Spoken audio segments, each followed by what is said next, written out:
You get some sleep tonight. 1 6-hour session, and I'm like pooped all day. I had to Man, lay down for a few hours. man. It's almost as if working for multiple hours really just takes it out of you. It's almost like staying up till 4 in the morning is just not a great idea. I forget. I was talking with Nick. Hi Chris. I was talking with Nick about this, but I was like, legitimately, anytime a superhero has a superpower that lets them avoid sleeping, um, I'm like, that is the most powerful superpower that in the world I want that one more than anything else. I can now do Like, this if we actually have somebody who's in the thing. They can actually just hang out here, comments on ooh. screen. Sorry, what were you saying about superheroes with powers about sleeping? Oh, just that being able to avoid sleep and or being able to get rested without having to go to sleep is always, in my opinion, going to be one of the best superpowers out there.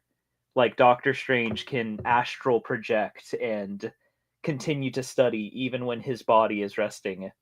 And that's how he becomes so smart. Seems Just unhealthy to me. well, his like he is getting the rest that he physically needs, but his spirit can um continue to move about. But to your point, Doctor Mentally, though. Doctor Strange is kind of a weirdo freak, in that he just constantly needs to be doing something. So that is true. He is unhealthy. my dad, my dad is a he retired last year, but my dad was a doctor while he was still working. Um, What kind of and doctor? if he Just could, general? he Or probably would do that too. what kind of doctor was your dad? Nuclear medicine. You So say when nuclear medicine? nuclear, as in radiation. No. Oh, okay. Radiologist. Well, yeah, nuclear medicine is in like when you get a CAT scan or an MRI or an Yeah. X-ray, basically. Isn't that Oh, radiology? I'm not I'm not sure because he just always referred to it as nuclear medicine. He never referred to himself as a radiologist, but maybe. Um, Okay. I Let's never asked. begin. I I did not ask him that much.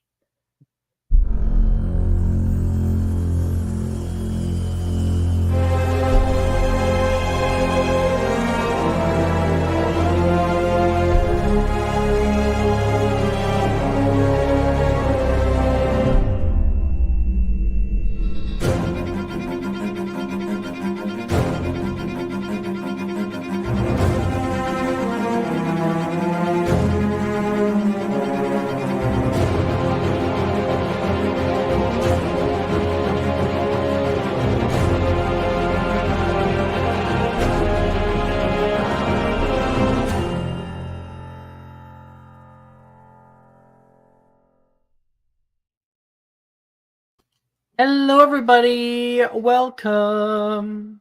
Welcome to Magic Mysterium. Oh, second. There we go. Now it's gone. Welcome to Magic Mysterium for it's Saturday night. Why did I do this? Now it's fine because the title's fine, but if you'll notice, we're in the Saturday night studio. I don't know if you can see that at the top for the players. Damn it. Welcome to Friday nights for Magic Mysterium. For some reason, I thought it was Saturday. I don't know. Guess I gotta get some sleep. Last episode, we had our very, very first one. It went really well. We got to meet each other and start to get a taste of what these kinds of characters are like and how they interacted. I can't wait to see more, especially their shared past together. I'm really happy with this table, and I can't wait for more. Is there? I'm not certain there's anything like hyper important recap wise. No one killed anybody, so I think we're good. I sent music in the music category. Highly recommend using that. But all right, we can begin. With a screech of metal on metal, the train begins to slow. The forest outside the window becomes a blur of green and brown as the Hogwarts Express is coming to a halt. A voice echoes through the train, clear and loud.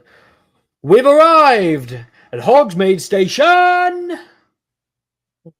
You can hear the high train whistle overhead, the hiss of the steam, and stepping out into the cool night air. The vision before you hits you like a plunge into cold water. It's just like it was. Steam rolls down the tracks.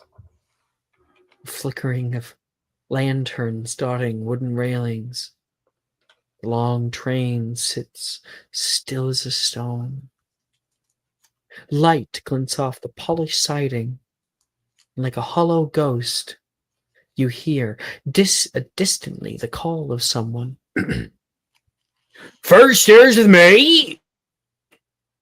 Running past you, a little girl runs through the crowd of kids. Rin, wait up!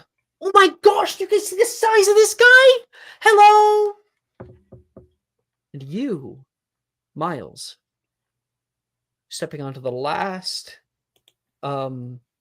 step down onto the station proper. One more step, and you have to let go of the one thing that can maybe bring you back or gone. A new life. How does that sit with you? Sorry, I'm kind of stupid. Are we? Is this like? Are we younger year right now? You got it right. Yeah. You got it right. Trust in your instincts, my dear. You got it. Nah, definitely not that. Miles is stepping off the train, but he's immediately looking for his sister. Probably hyped up on sugar. And just darting around like a loose cannon, tripping and falling over his 2 feet. Don't see her anywhere. If she was here, she'd be farther down on the train. You're not mistaken. She'd be getting off way farther down. The first year train cars are all the way right up by the engine. So you're as close as you can get. Cicero, the boy in front of you is holding up the entire fucking hallway of kids trying to get off the train right now.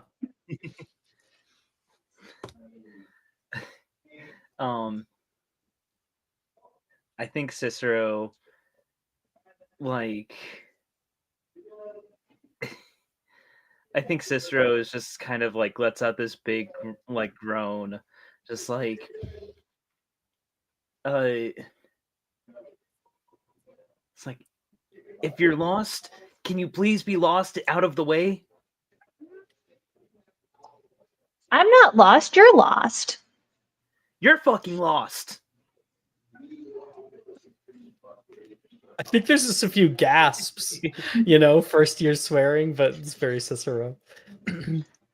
That also terrifies Miles. Clara! She starts yelling his sister's name. It reminded me of that one Family Guy, or it was the spinoff where it's like, I have to get home before he notices I'm not in bed. Clara! Clara! Yeah, basically he's trying not to cry because he's really scared right now. Issa, you're not too far behind. You look up at this kid who looks like he's about to bawl his eyes out, not getting off the train. He's got a death grip on the pole. Isa will step out in front of him and hold out her hand. Oh, do you need help getting down? It's kind of a big step, I know. No, I'm looking for my sister. I don't want to leave her behind. Oh, we can look together if you want. What's she look like? She has red hair and she's taller than me by like double. She's a 6th year. You know, a 6th year? Yeah, my sister's been going here for a long time.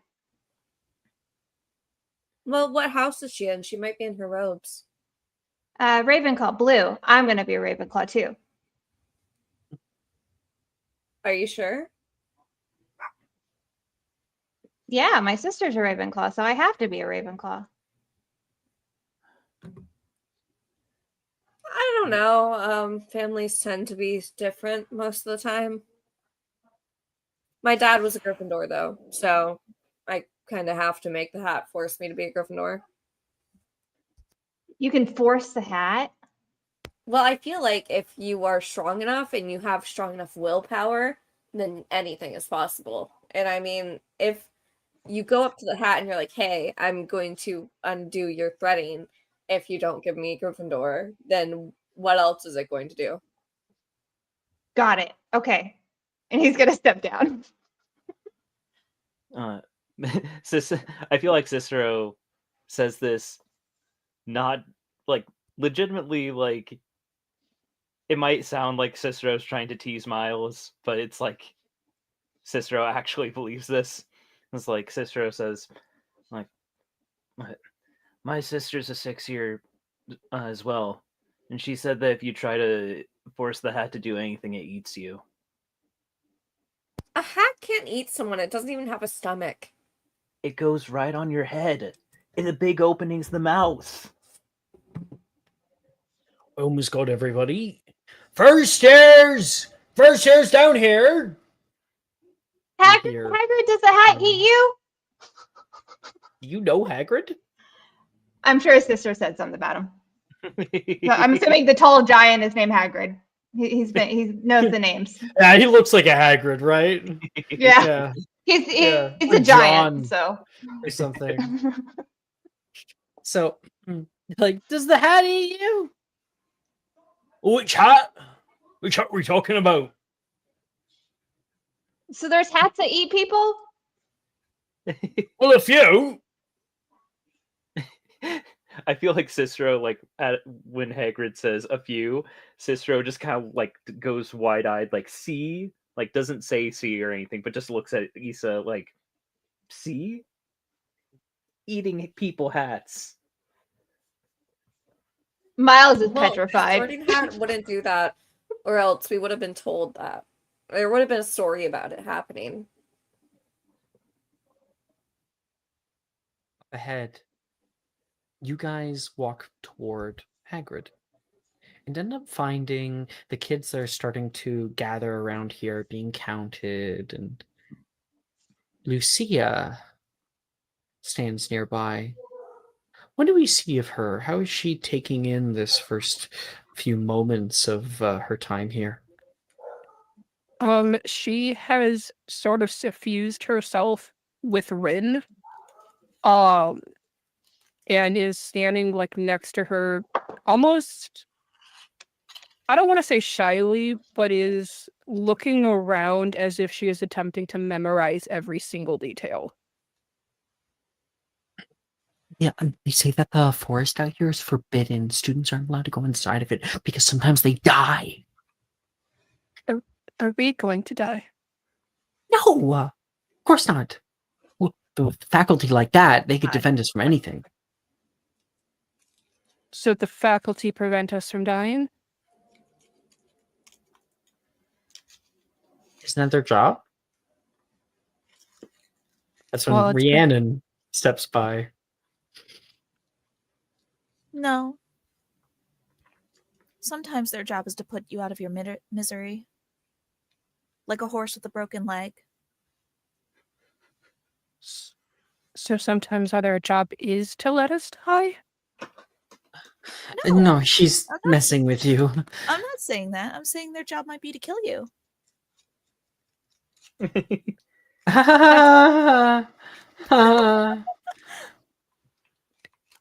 That seems wholly unpleasant. Oh, don't worry about it. I'm sure it's completely humane. Maybe decapitations. Itsu, you hear Hi. decapitations as you walk up. I, Are we talking about taking off people's heads already? apparently, we're all going to die by decapitation. She's joking. Itsu, you know a little bit more about stuff around here. The Scottish don't decapitate people, right? Oh no, quite a few of our leaders were decapitated back in the day. But here I don't think so. Does Don't Miles worry. overhear this conversation? Are they close enough to this? Yeah, He's gonna start we're all crying. starting to come together. He's gonna. I'm sure if you get into a conflict or something, they'll just hand you a sword and you can work it out like the good old days. I don't think that's how Hogwarts works. My dad My told dad- me that it was more of a, organized detention kind of thing. Oh yeah, speaking of that, if a very large-looking 6-year Slytherin walks by looking for his broom, I didn't do it.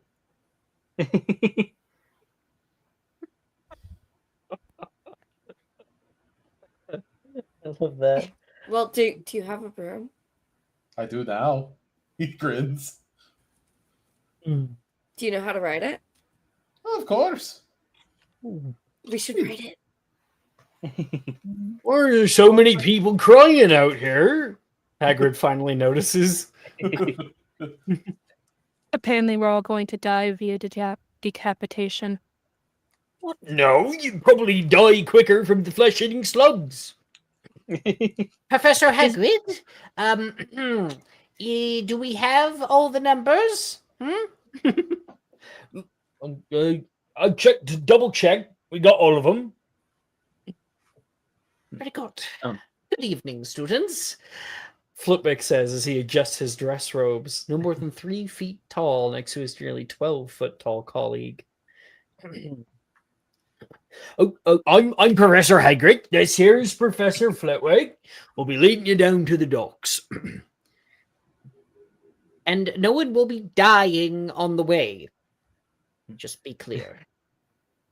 Cicero's going to say to the others, like, my sister told me that Hogwarts has a mortality rate of 60%, but she's a shithead, so don't believe anything she ever tells you. No, my mother said the same thing. It's why she went. She says she wants me to get stronger. I'm sorry, what is your name? He says toward Annie.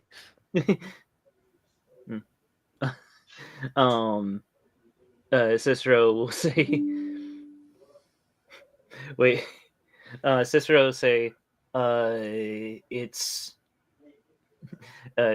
Cicero will say, it's Nanya. Well, Mr. Nunya, there is no way to speak of your sister.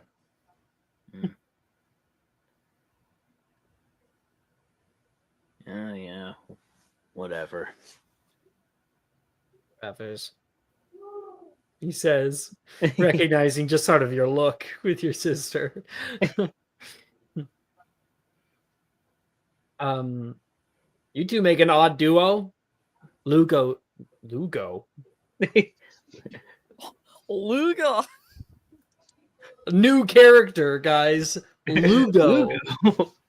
Yeah. That is not even close. I feel like that's what Sam called Logan when they were like babies. Lugo. Oh, shit. Logan says from the back of your group, Sally hits him from behind. Respectfully, he says back. Well, they pair me with him because he's the only one strong enough to stop me from hexing smart-mouthed first years. He says, looking towards Cicero and Logan and Rhiannon. And sister will, like, he said, oh, well, they paired Hagrid up with him so because Hagrid could stop him. Cicero responds to that by saying, and what do you add? And what do I add? Yeah, what do you add to the what do you bring to the table? I am the head of the charms department here at Hogwarts School, and I'll be teaching you for the next 7 years. It's best we get off on the right foot, don't you think? He's also one of the best damn duelists. I always get a few fans every year. Oh, my What's dad it- liked you.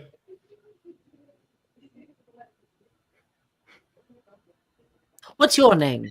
He says. You call me Hitsu. Hitsu. Well, lovely to Adrian. meet you. That probably shouldn't leave Severus waiting. Oh, you're right. All right, if you'll follow me. And he walks you down to the docks. You all move through the brush. There are wooden steps until you find a moonlit dock with multiple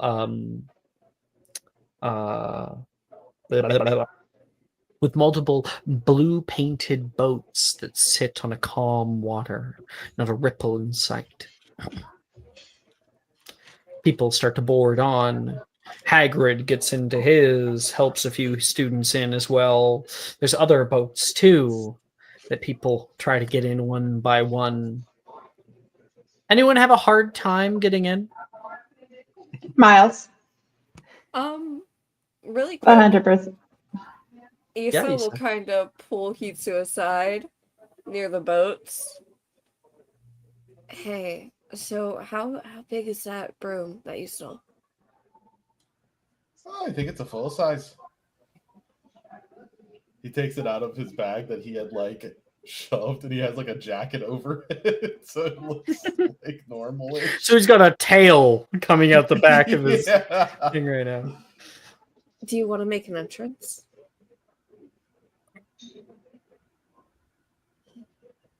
Yeah, why not? And in the background, you can hear a small scream as you guys are about to pull away, as Miles is kicked into the boat. Oh, Oops. That hurt. Sorry, I didn't see you try to go in. My foot was just there. You're not sorry at all. Emble, Oh. the memory fades before you as quickly as it came.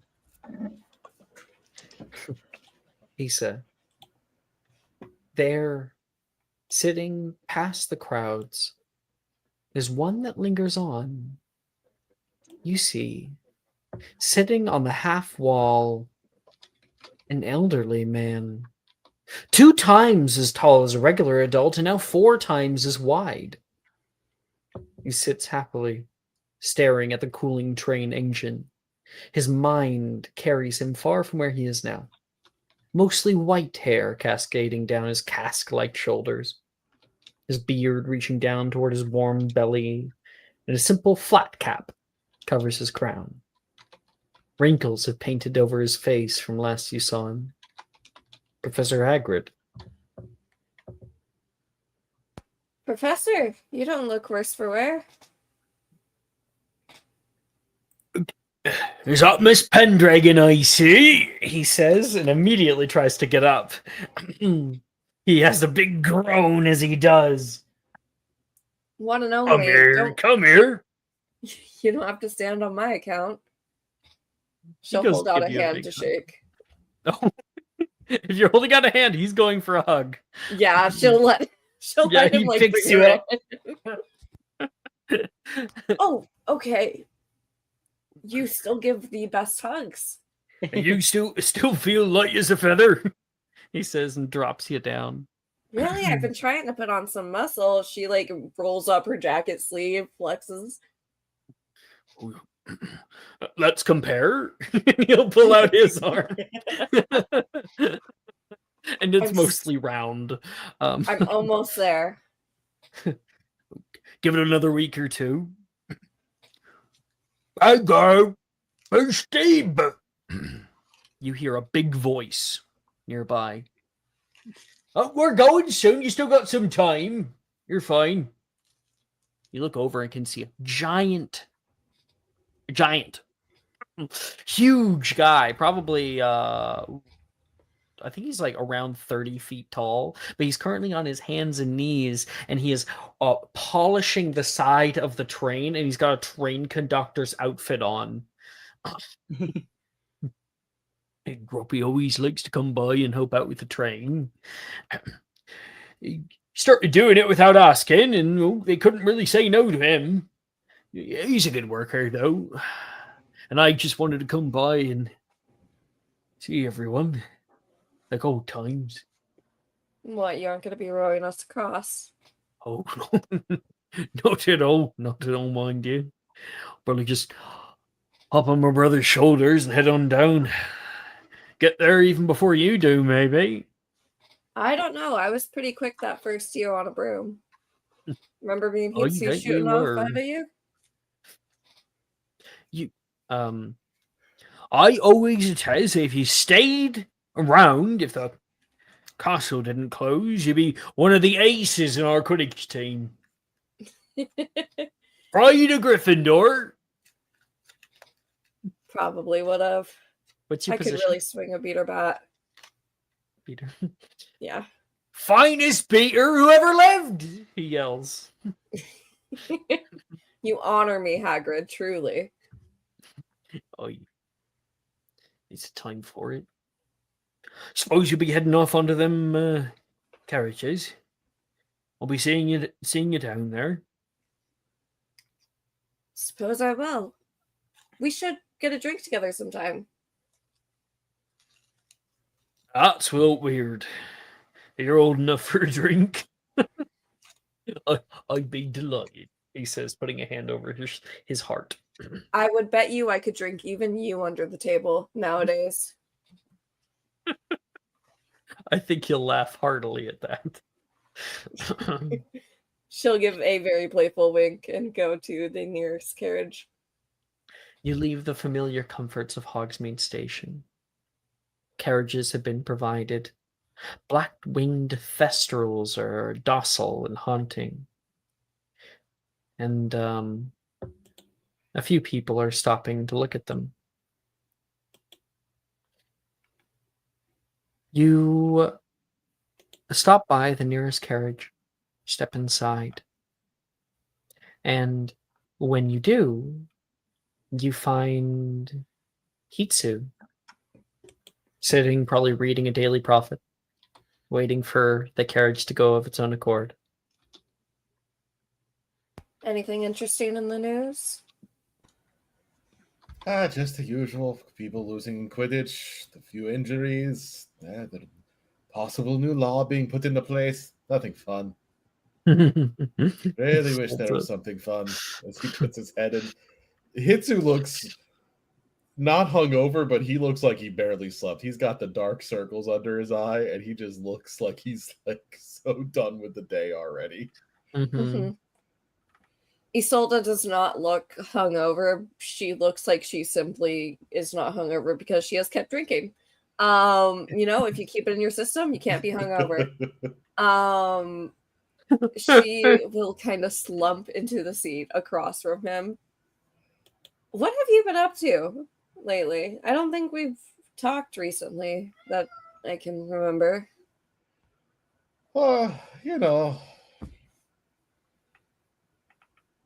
Drinking, letting my hair grow. Haven't crashed through any windows recently. Wilfred says, stepping onto the carriage. In tow is Rhiannon. Great hall window. Didn't even have to speak of the devil for her to appear.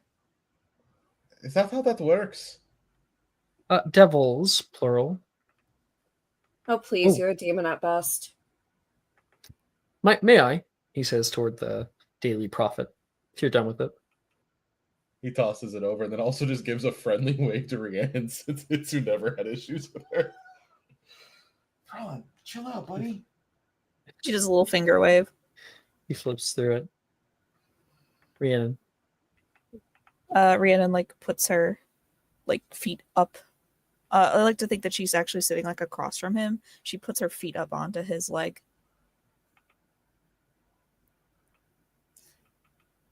These carriages were a lot bigger last time I remember them. Yeah, well, you were a lot smaller, weren't you? That, for the record, was not an underhanded thing. I was. You're taller. We're all taller. Nice save. Smooth. I'd give it about a 3 out of 10, especially because you had to use your hands for it.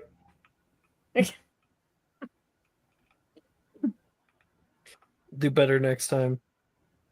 I'm sure.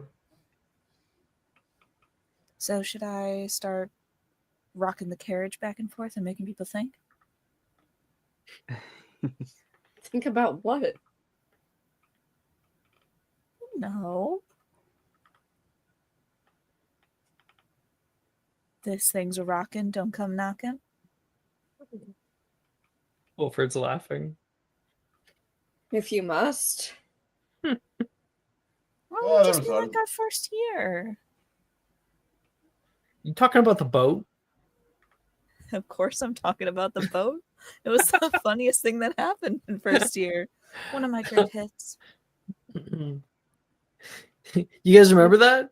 He says toward Issa and Hitsu, but of course you never went on the boats. I think we would have seen it from above. Yeah, you probably would. Oh. I had the- remember seeing Rhiannon rocking the boat and Moretti looking like he was going to piss himself at any moment. Wow. There was also a dark shadow underneath. I don't know what that was. Oh, could you imagine if that thing ate us before we actually got to the castle? Might- Punchline upon punchlines. Might save some of us quite a bit of hassle.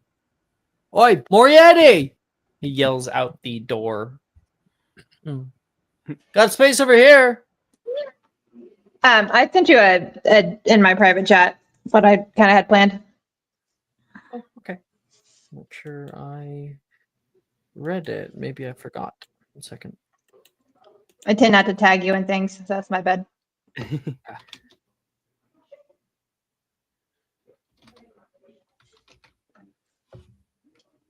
Oh, right.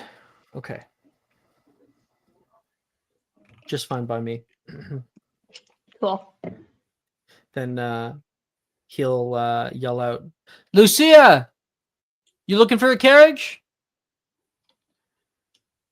That entirely depends on who is in your carriage. Mostly Rhiannon puts cool her hand people. up. There's Hitsu here too. Yeah. Rhiannon puts her hand up like, don't tell her. Do you have enough room for two? There's 2 of you?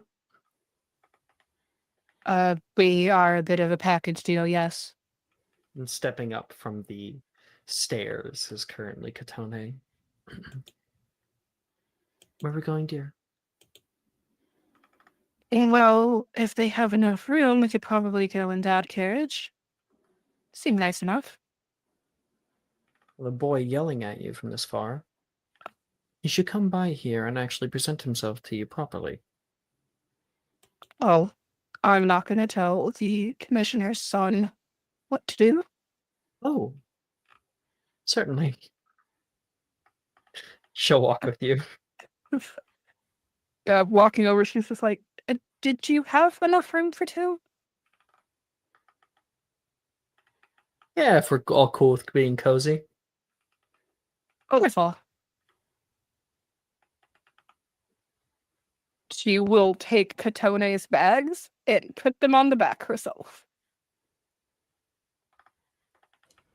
The 3 others in the carriage right now. We'll see Hitsu literally like take a breath and like put his hands together, centering himself, but putting on a relaxed smile before they even get in. Katone steps up into the carriage, takes a deep breath, Hitsu finds her space to sit, and then Lucio comes back and kind of fits in very snug. I think she's having she's like, okay, this is fine. It's a little snug. And then there's a chill in the air, and she turns slowly to look at Rhiannon. Rhiannon's got like that big grin on her face. The one that Big. doesn't entirely meet her eyes. So might have been a mistake. Oh, Big. Lucy. And It's Buffet, been so long. Lucia. It's definitely Lucia. Whatever you say, Lucy.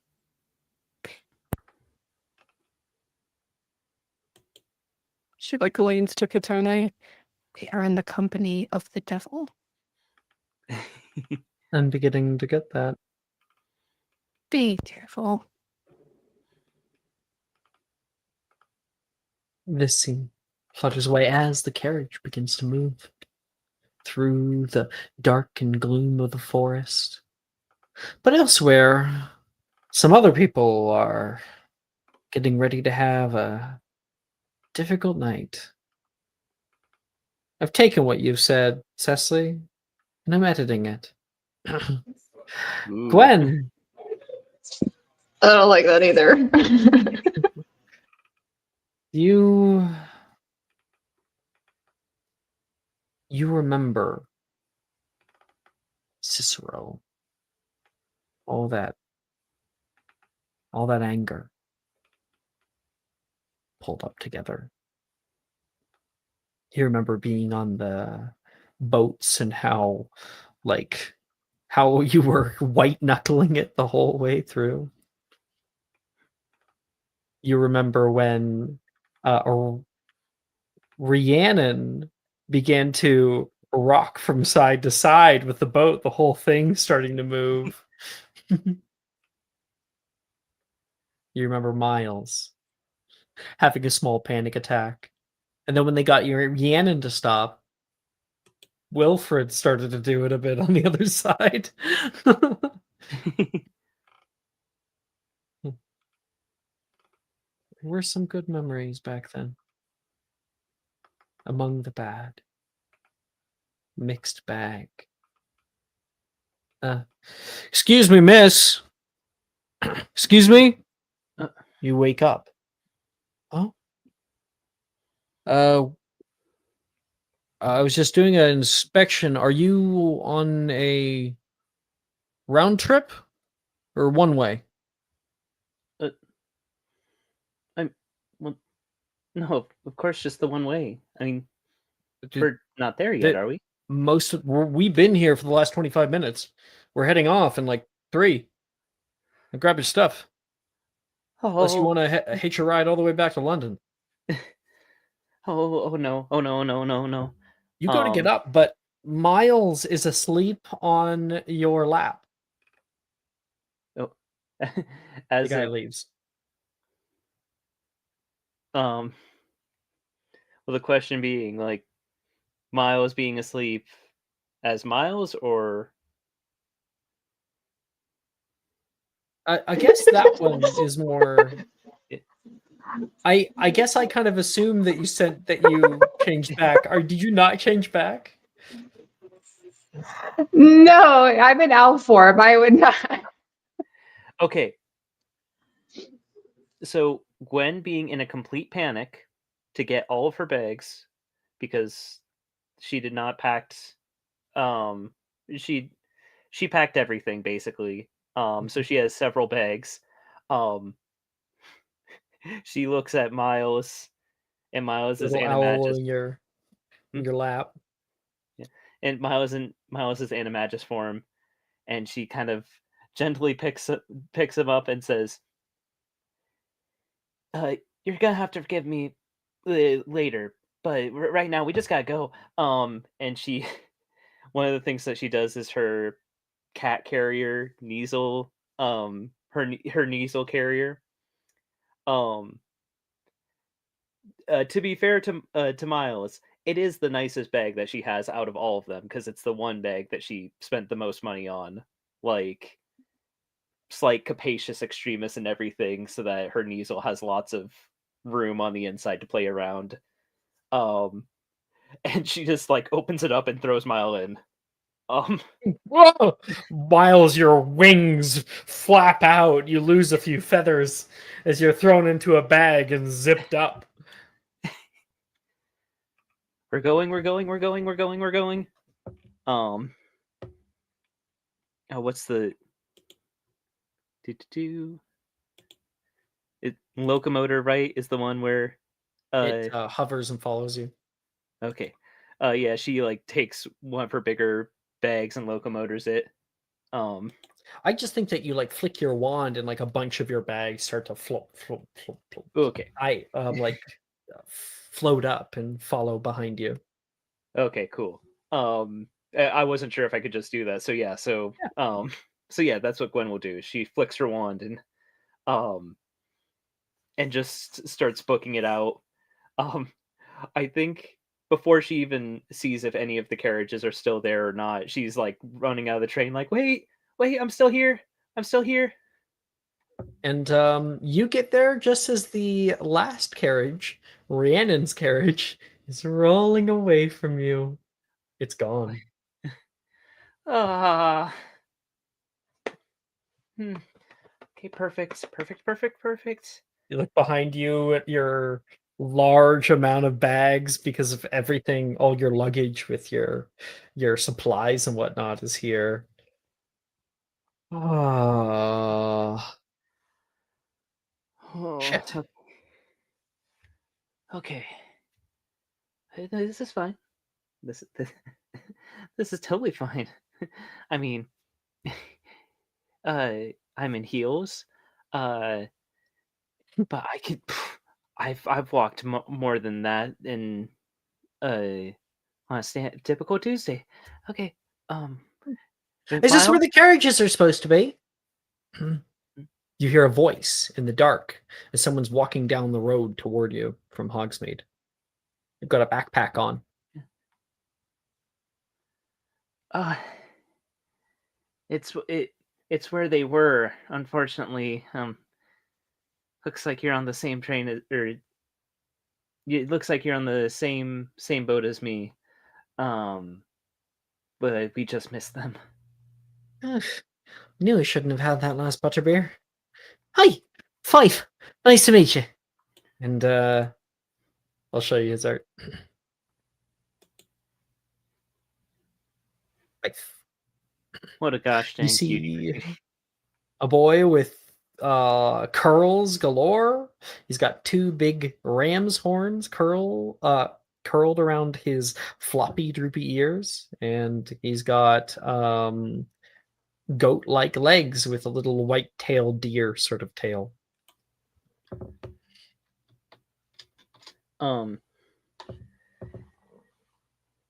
Gwen will say, it's nice to meet you.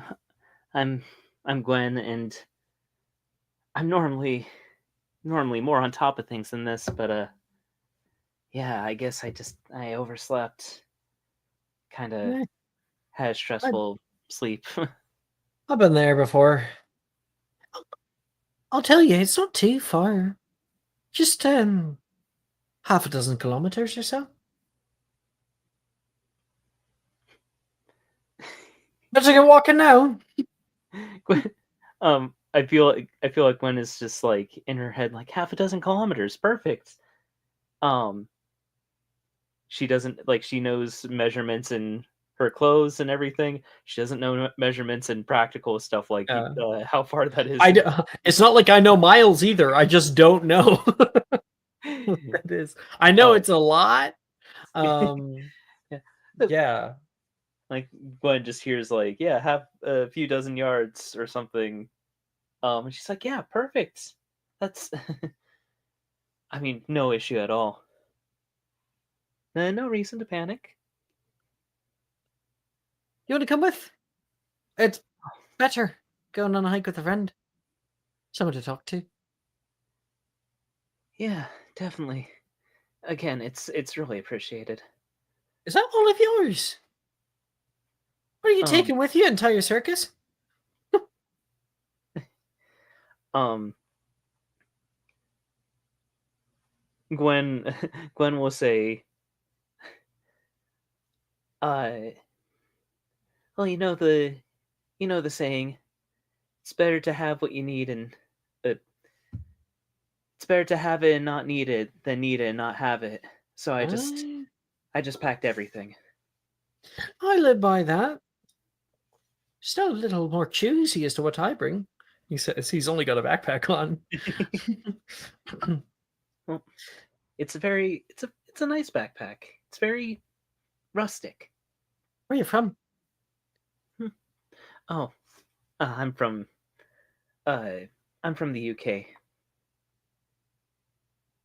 Oh, from here. You Yeah. coming from the Hogwarts Valley? You live around here? Oh, closer to the city, but um Oh, but you one of know, them big muggle cities. I've always wanted to see one. oh, you haven't before? Nah. They tried to keep me here in the valley for the most part. I've gone on longer walks, almost left. Had to have quite a chat with a few oars on the way out. Turned me back around. Stopped by Feldcroft for a little while. They just turned you back? I'm not exactly allowed to go out in good company. Not looking like this, he says.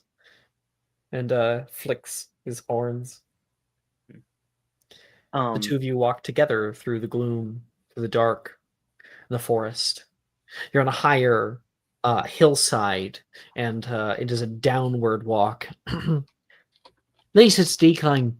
Lot easier. Who's your little friend? One of the courier.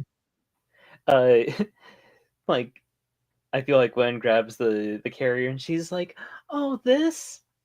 Well, this is Glamour."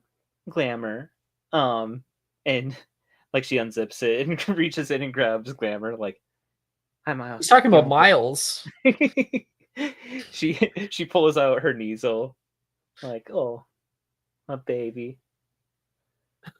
Wait, I don't know if we've miscommunicated. Oh. Miles was in the Yeah, no. carrier, Like right? this is Gwen. Like when Fife's like, "Oh, who's your friend there?"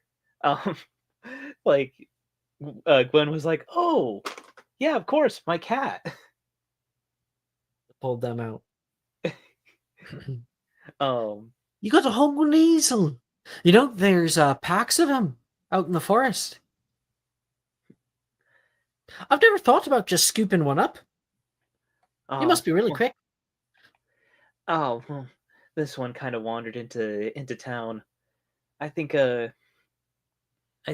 you know, Glamour and I are both kind of strays, so we bonded real quickly over that.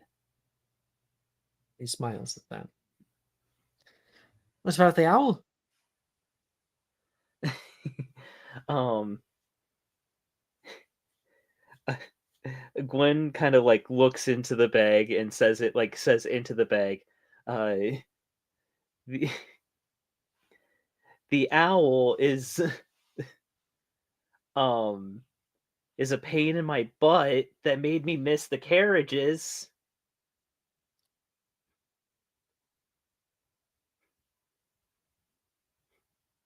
Oh, He's just a little animal. Can't be too angry at him. It's not like it's his fault. well, if the owl didn't get drunk last night and, you know, party uh until sunrise and I had to watch over him. Ugh, I We're swear. still talking about an owl, right? Oh, right, right. Sorry. You don't know the owl.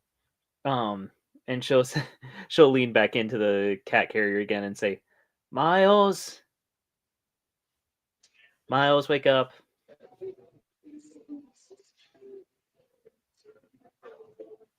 Miles, if you shift back, would you be decent?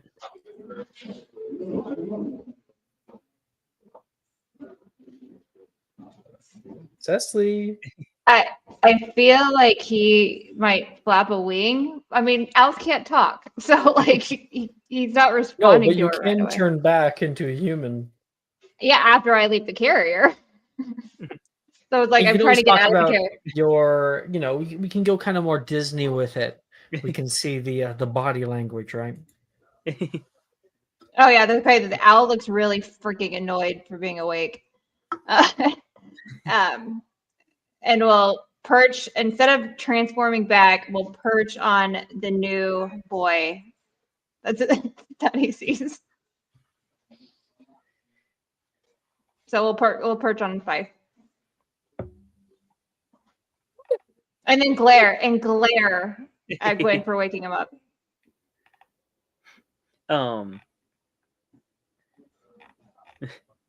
Gwen will say to Fife, Fife, this is Miles. Miles is being a butt right now and staying in his owl form. Don't listen to her, Miles. I'm sure you're a right good fella.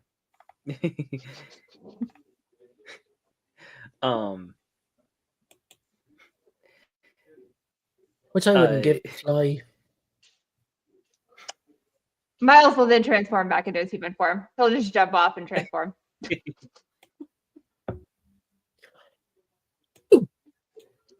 Well, that certainly puts things back into perspective, doesn't it? Well, look at who decided to join us. Have fun last night. Really early. It's really early. I thought they were going to provide carriages. They did. Then why aren't we on one? Take a guess. Take a guess. Fife Miles. looks away like, I'm not going to be a part of this argument. Hey, look! You can see the castle from here. He says, trying to distract the two of you, but points through the trees and over the hills. You can see distantly the twinkling visage of Hogwarts Castle. Oh, Gwen, do you have to walk?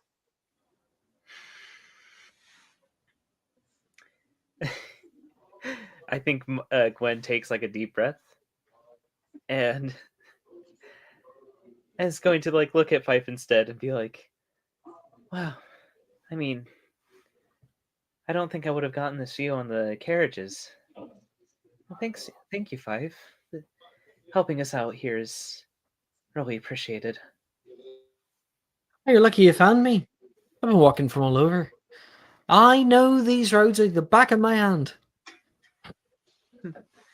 Well, Give me your shoes, Gwen. You can have mine. You're not going to be able to hike up in your heels. Gwen holds up a hand to Miles, like, I've done a lot of things. I'm going to keep doing things. And right now, your job is to zip it. And for those of us who are on carriages, we see an even closer look of Hogwarts.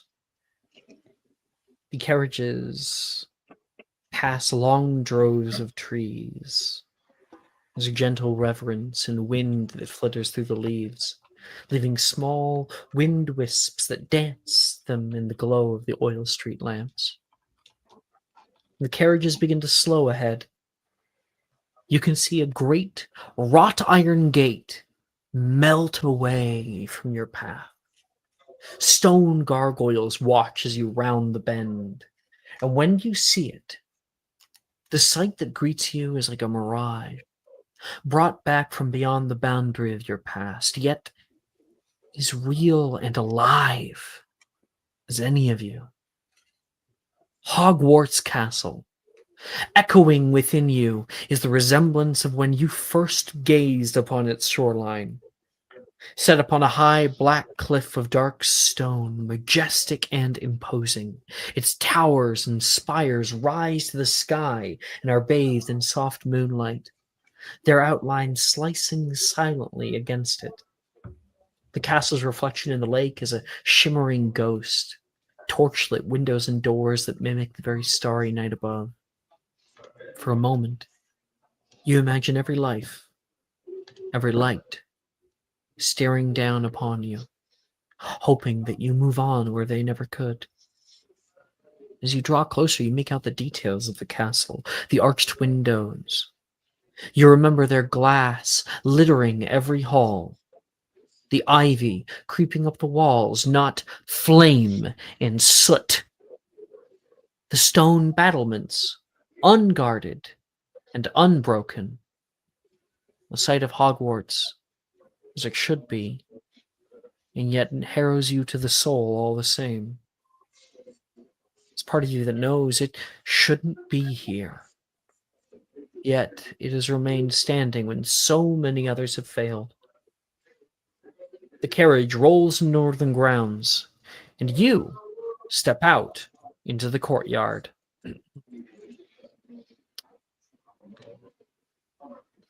There's a hand that comes out to greet you. Lucia.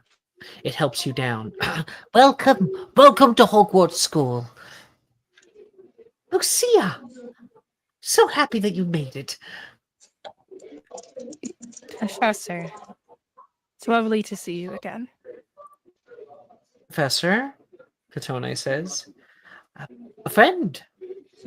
I go by Katone. Katone am I. Are you in my program? He says. And I ask the question to myself, not entirely knowing the response. I need to fucking She pull up my is notes. applied warcasting. Unfortunately, no. You teach the applied enchantments course, yes. But I do dabble in a few others. I think I've seen your name there a few times. Can't wait. He's stepping down. Oh, sorry. Go ahead. No, she was just You going to say be, I'm sure you'll love having her in class. He looks at you like, man, you've grown.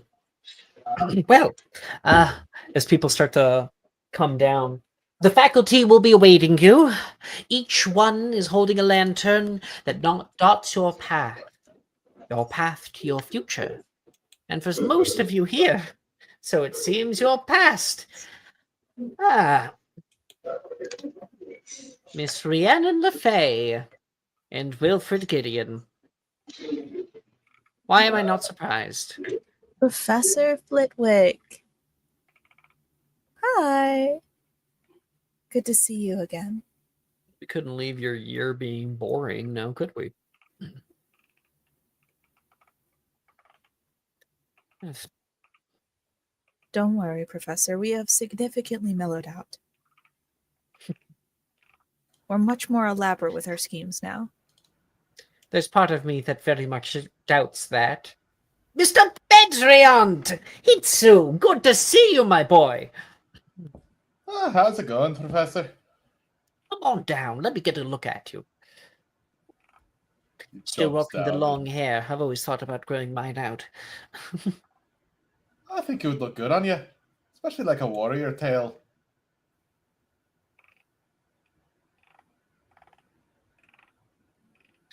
Perhaps I should get one myself. The warriors, truthfully, getting a little older in years. I get so tired so quickly now, even tonight. Well, it was good for you to come meet us. I promise no broken windows, at least not tonight. He gives him a wink. Oh my goodness. Are you certain? Your other partner in crime might be doing, might be having different ideas. Where is she? Right behind me, as Hitsu stands out of the way and offers an arm for her if she needs it to get down. Through the shadow in the gloom, Issa comes into view. Right where I can see you. Put your Sorry, hands up. Professor? No brooms hiding under that. None that I'm aware of. Though you might want to check Rhiannon's bags.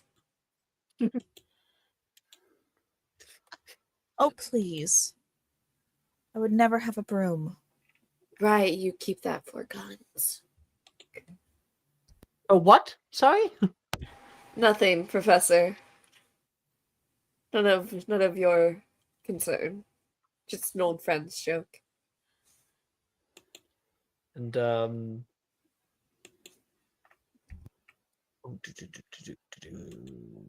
he says, "We've got plenty of old and new faces to get to know. They're on the way. I won't delay you. So good to see you."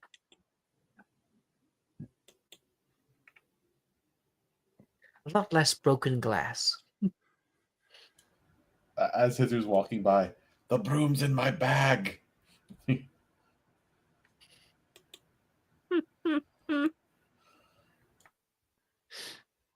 Are you saying that to Issa? No, to Flitwick. Well, as long as it keeps there, then I think we'll be fine. Fair enough. Not first years anymore. Aye, not that. Not that at all. Just Annie. Along the way, the faculty of Hogwarts stand, holding lanterns, lighting the path to the entrance hall, to your future. And while there are many people that you do recognize, Professor Slughorn is still kicking. His second retirement has yet to catch up with him. And Madame Pumphrey is, for the first time, an actual professor here at the school. She looks very proud in her new position. No longer wearing her healer's robe. She's got kind of like more classy apparel on instead, but still have hints of red. And then others as well.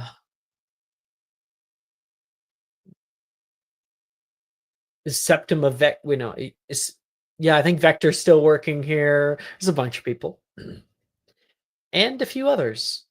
Spanish looking woman. A guy with a 5 o'clock shadow, looking extra tired to be here. Very pretty woman, long blonde hair. She's greeting as many people as she can going past.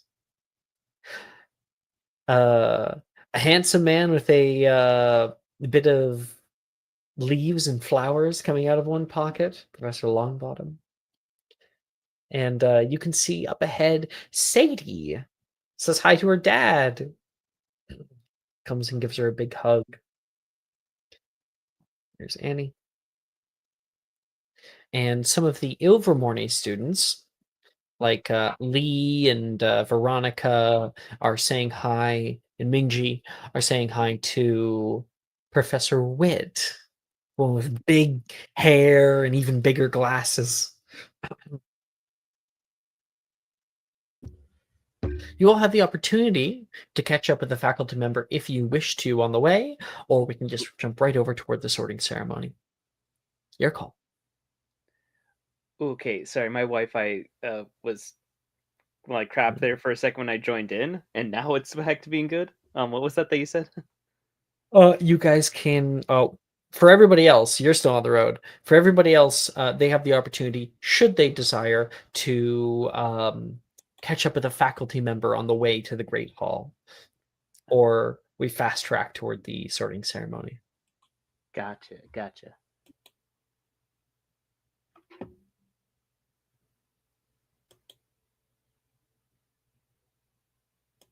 Not hearing from anybody.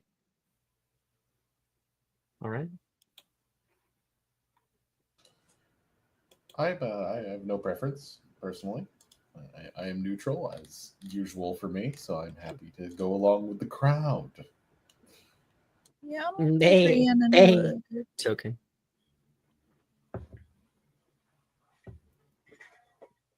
Jess? Nah, fast track to the sorting, I think, in my opinion. Gwen Miles. By the time you guys in Fife arrive at the southern grounds, most of the bags are being carried away by house elves. One of them sees you. Looks like he has some stragglers. Hi! Hi! You can hear a little house elf waving toward you. Are you chimera candidates? Yes, sorry that we're late. Oh, You know what they This- say about being fashionable and making an entrance. Most of them have already headed down, but you still have some time. You should be just fine. Oh, Here, I'll apparate you there. Take my hand. That's very kind of you. Thank you. Feet are killing me. Hooves are killing me. Let's say. I think Gwen is very much like reluctant, but like will take the house elf's hand. Oh, and because my she does- colleagues here will take your bags. mostly just because she doesn't like apparating that much. But she's like, okay, yeah, apparate. Miles, take my hand. Yeah, so I sent you more art in my hidden. I'm trying to get approval before I update it on here. 'Cause I've been working on that in the background. And he will Yeah, that works. horrifyingly awesome accept your hand really because great he art. also hates operating. I feel like it's like that Chowder Panini moment where it's like, Miles, take my hand now.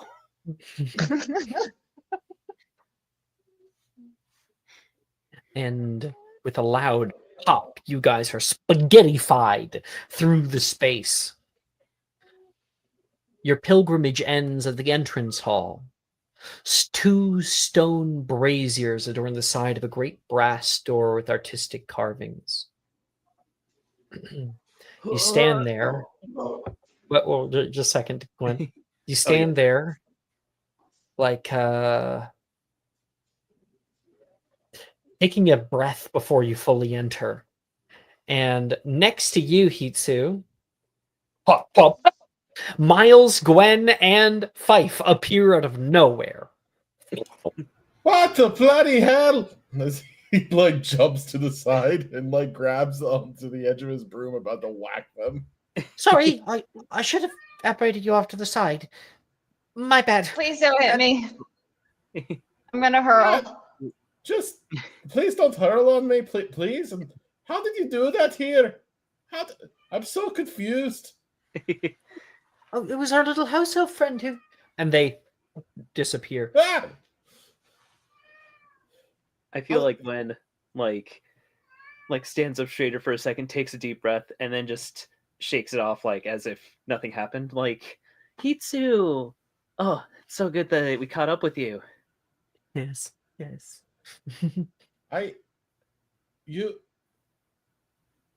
You know what? I've had weirder things happen the last day. Whatever. It wouldn't be. I mean, it wouldn't be a normal experience if everything went normally. You should have gone through the windows. It's definitely more of an impact, but then again, we're a lot older and we should be a little bit more mature about it. Hitsu! You can hear from a far side. Rin runs into the space toward you. She runs up and gives a big hug to Hitsu. Oh, I thought I lost you. Oh my gosh, Rin! Hey, you? In Gwen's backstory, she and Rin did hang out a little bit. Okay, cool. So you guys know. Gwen, half expecting you to come in here with a queen's raiment. Well, I'm saving that for like a bigger event. You know, you wanna sort of ease into those types of looks. Like a queen's garment is definitely a winter's look. I'd prefer this over what we wore the first time coming in here. Those things were always so big and itchy. Oh, and trust me, the boy's uniform did nothing for my figure. I believe it. Rin kind of chuckles. Come on. I kind of liked mine, but then again, I don't remember much of it. Well, Stay close, Hitsu. I don't want to lose you again. Yeah, Miles, yeah. I'm you stay coming. close. I'm coming. Little hungover. Miles is I'm a little coming. ways away, about to throw up. Stay close, children. Single file, please. Quiet as field mice. Yes.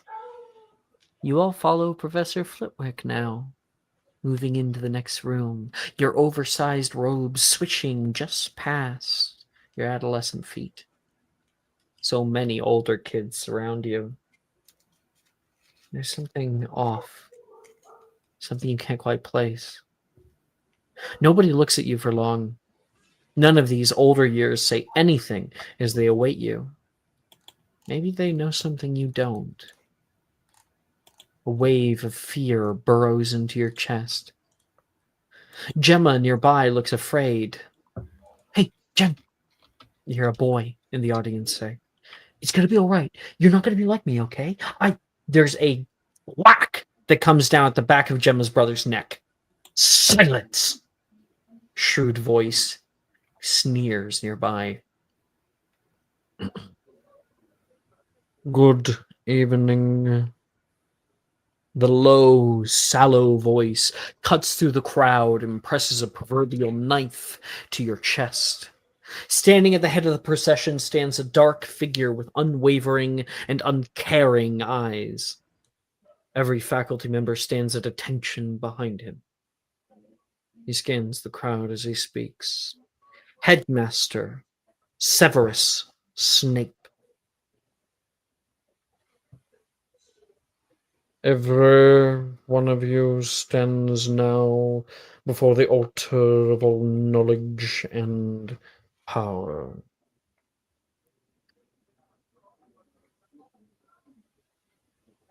Sorry, I heard a bunch of dings and I thought maybe someone was messaging me.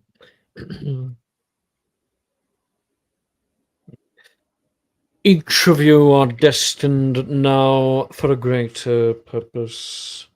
Though your feeble and unmolded minds yet do not understand, you will. You will be made to. In the background of all this, all the first years standing there. He's kind of scary, isn't he?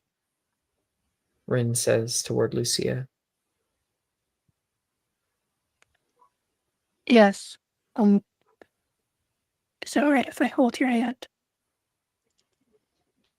She grabs onto yours. She looks over for Hitsu. And I think he's just not close by. Just happened, just coincidentally. It's gonna be okay. We're gonna get our Hogwarts houses. Do you know what house you want to be in? I don't really know, but maybe we'll be together. Be nice. I think I'd prefer it. Share a room like when we were little. Are you talking about that one sleepover we had? It's like one time. Long time ago. It was the first time that I was allowed to actually be a part of the sleepover. I got a sleeping bag and everything. Yeah, I remember. My mom had to buy it for you. You can hear enough chatter. Shush. And Flitwick nearby. But you guys aren't the only ones chattering. Aren't the only ones talking. Rhiannon, you look up toward this new figure who's supposed to be your commander-in-chief, and he certainly fits the bill of many people that you have been around before. You can see behind you some of the people lined up. You recognize the Caros. Been to your house a few times, along with their daughters. Well, his daughter. No. Electo's daughters. Is Electo's? Oh, Mm-hmm. you're right. It would be, of course. Anyway,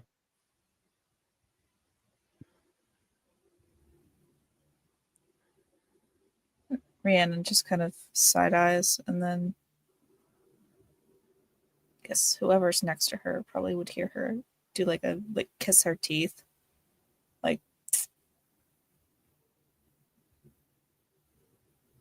Cicero, you can hear that.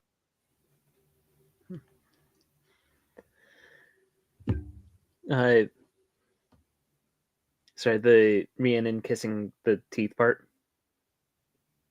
Or which As part? Sorry. the headmaster gives his long and intimidating, overwinded speech.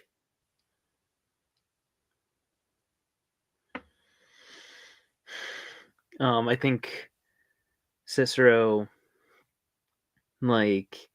does look really tense, does look kind of scared, but is trying to put a tough face over it, arms tightly crossed and everything.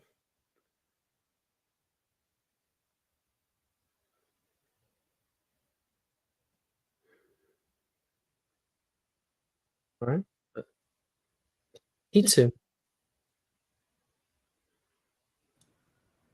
A question. You end up standing kind of near the front. You've got a B last name. You're likely to be one of the first person to be called up. How are you taking the space here? Little confused by the tension that there seems to be going around because he was described something very different. But Hitsu being Hitsu and Artie being probably given attention for their earlier antics is just kind of rocking on his heels back and forth. Seemingly not shaken as of yet, but definitely looking around curiously constantly.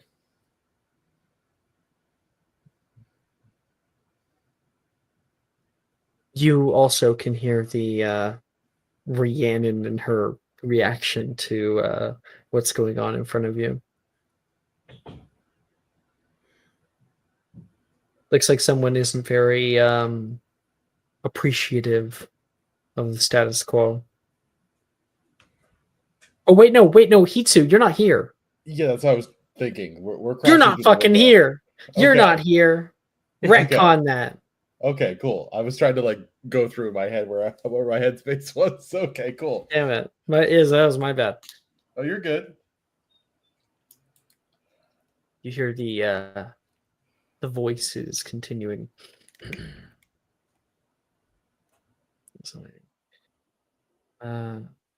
Steel yourselves, for this year marks the beginning of a greater era, one marked by purity of purpose and the discipline of one's own actions, which is precisely when there is a distant war cry or yell from behind him, and the glass, the beautiful painted glass from behind him, shatters into a million pieces.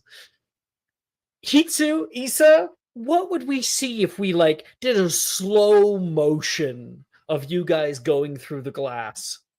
Was this a planned thing? Was this an accident? Did someone lose control of the broom? Is someone getting attacked by an owl? What's going on? For Isolde, this was entirely planned. I feel like she was at the front of the broom, and she is haphazardly leaning forward and pointing to the window, to direct it, Mm-hmm. and nearly falls through the window whenever they crash through. Yeah, Hitsu's barely holding on to her. And he's got like these oversized Quidditch goggles on, like completely too big for him, with the biggest grin on his face possible, like not even at all worried about this.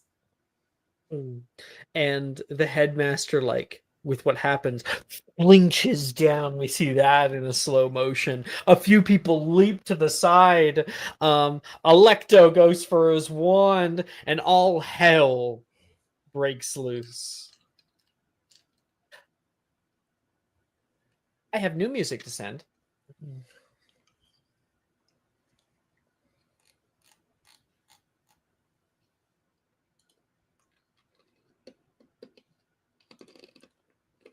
Setting in music.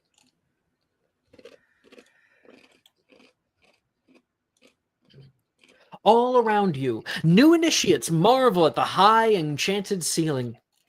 Whoa, this place is huge! I could definitely get used to this. Rows of plush, upholstered chairs and segmented tables lay laden with candelabras. And at the back, behind the headmistress, waiting patiently for the hype to wind down, banners of velvet cloth hang, revealing the 4 Hogwarts houses, each with its emblazoned avatar. Please, sit wherever you like, the kind-faced woman informs everyone. McGonagall is really still kicking, huh?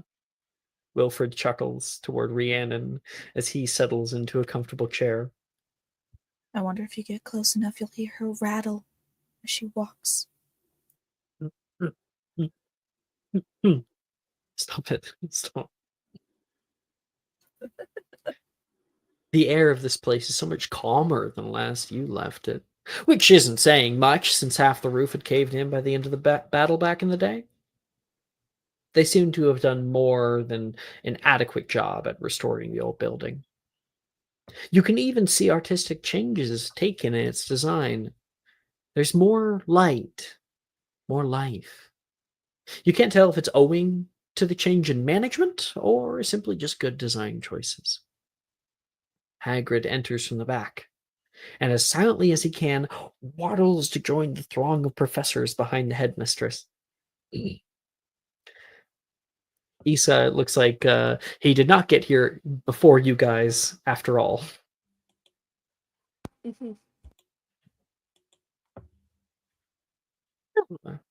It looks as though we are all here. The room erupts with applause, and Minerva looks as though she's already trying not to cry. It is my utmost honor to welcome so many of the Wizarding World's brightest sparks into our midst. I cannot begin to thank all of you for your applications and support over the many weathering years. I will admit, after the war, I assumed Hogwarts and her legacy was no more. I patched it up, hired the greatest faculty this world had ever seen. And there is a big applause that comes from there. She looks back at her faculty. But alas, the way things could have been is past us now. It took the perspective of men and women willing to look past the ordinary to take us to where we are today. A tear rolls down her cheek, and she grabs an unknown man from the faculty, grips his shoulder lovingly. Mill looks at her with accomplishment and pride. Every one of you stands now before a doorway. Beyond it lies adversity, and no small measure of challenge. But I look upon the faces of those destined for a greater purpose. One you may not yet realize, but one you are on the path toward nonetheless. This night is a special one, for it marks the beginning of a new era, not just for Hogwarts, but for the whole of the Wizarding World. One marked by the strength of our differences and the power inside us, yearning to be let free. The room cheers. For those few faces, I am now beginning to recall from the annals of my aging mind. I welcome you back, she says, looking toward Lucia, Isolde, Miles, Hitsu, Rhiannon. Not Gwen. She doesn't recognize you. Hogwarts embraces you once again, as she was always meant to. Your houses do not change. Yet, in this new era, they hold more of a symbolic role than a heavy one, as no specific house restrictions are imposed upon Hogwarts grounds.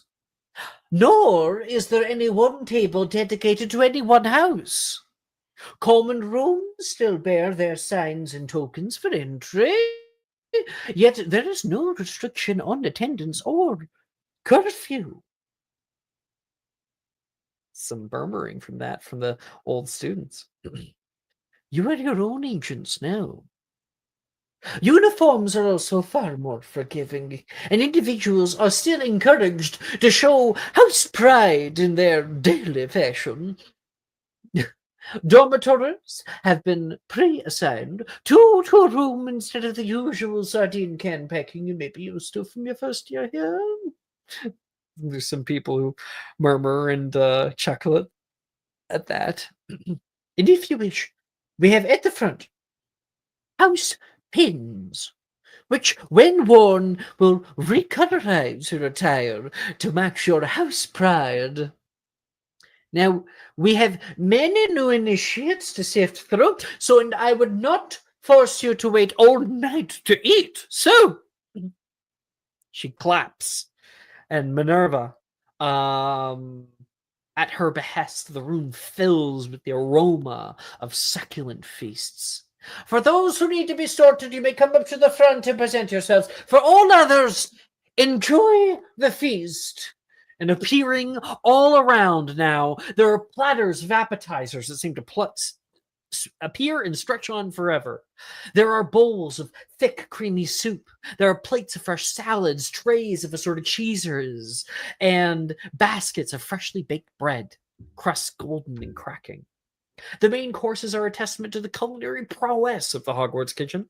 They are roasted meats, surfaces seared to perfection. There are fish, seafood, fresh and succulent. Vegetarian options too, steamed, cooked to perfection.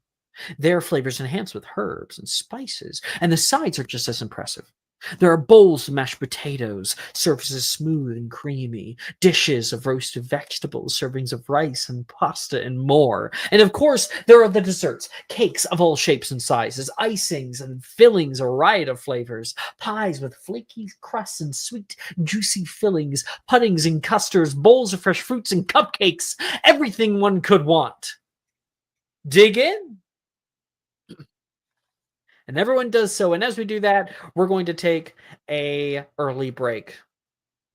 We'll take a 10-minute break right now. See you guys in 10. Roger, Roger. Roger, Roger.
Today's Magic and Mysterium is brought to you by Chris. That's right. This whole sponsored segment is brought to you by Chris. Chris would like you to know just how cool he is. Chris is among Magic and Mysterium players' top tier. A top tier man of a person himself, even. That's right. Out of all men in the world, Chris ranks in the top 10. When asked for comments, Chris said, "How many is 10 again?" That's because he's so top tier he can't even count. For 3 small payments of $19.99, you can enjoy Chris too. He can't Unfortunately, even count to 19. either.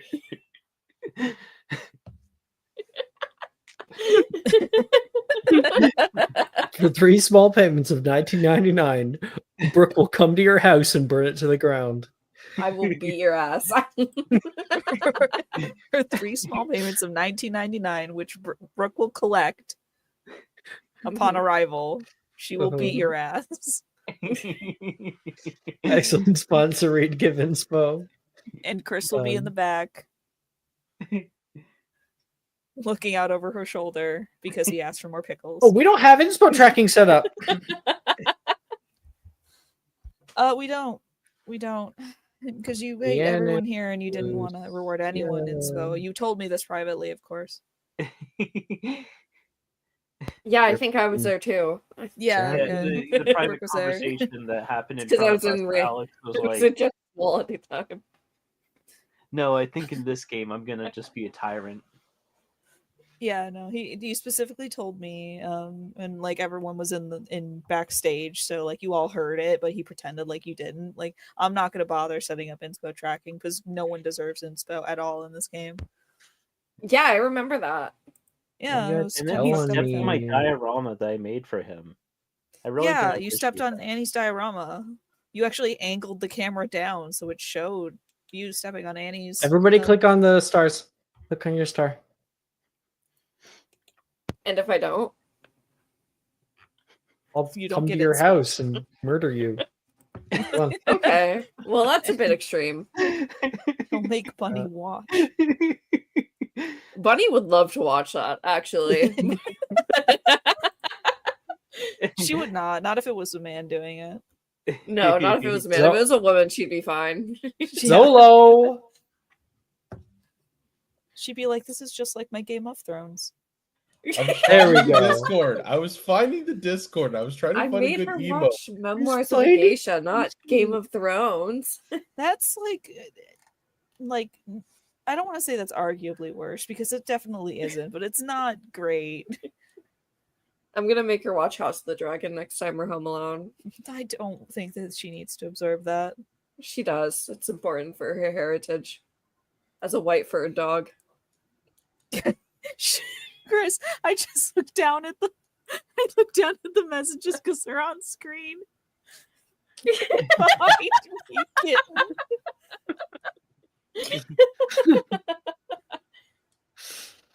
Chris, boy. this goes on YouTube. We can watch this at any time. Oh, thank God. Thank you. Thank you, inferior corsage up XL1s. I can't believe what the timing on the fucking bot to send the stream boo link. Oh. There's always one. There's always one. I wonder if there's a way if I can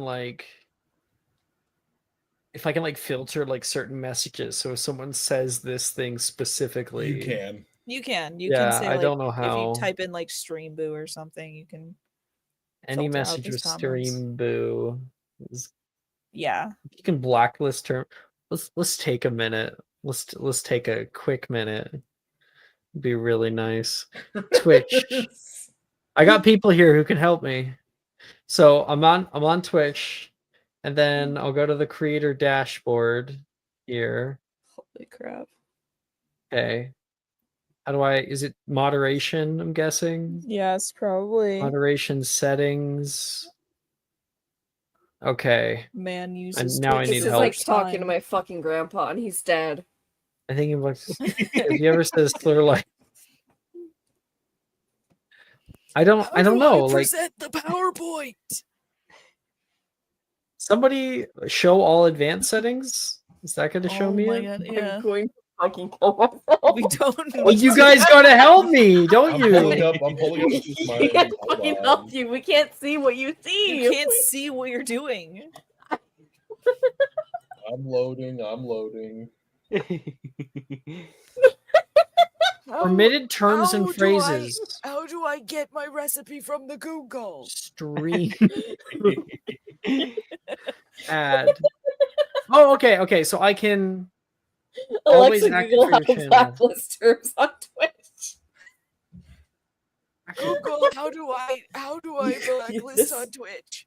So This could have it been a says Google I can search. whitelist terms, which is weird, but I can't.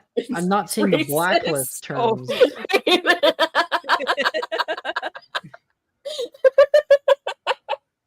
I'm glad you guys are enjoying this. Oh, block terms and phrases. I found it, guys. I just think it's really funny that it's racist. I was loading Thank you, up Chris. my Creator stream, so dashboard it's good. settings, moderation. Find the blocked terms and phrases section. From there, type the word or phrase you want to block.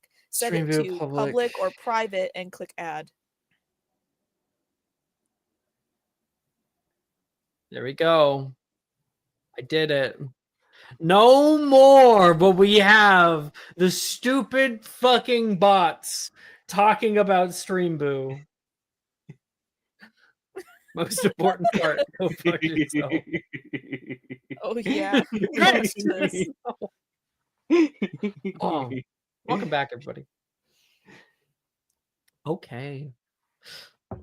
The amount of voices around you is a cacophony. There's so many students, many that you already know. Lucia, as you are dutifully making Katone and her plate and giving it off toward her, and you can see at the next table over, Yuta's here. Yuta is looking around at the big feast like, this is a lot. Meanwhile, other people are mingling with each other. Some people are coming up and saying hi, and we have various scenes going on all around the way. We'll start with you, Lucia. Thank you very much. So attentive. You might just want to go to somebody else right now. I have to do eye jobs. I salute you, soldier. Fight the good fight.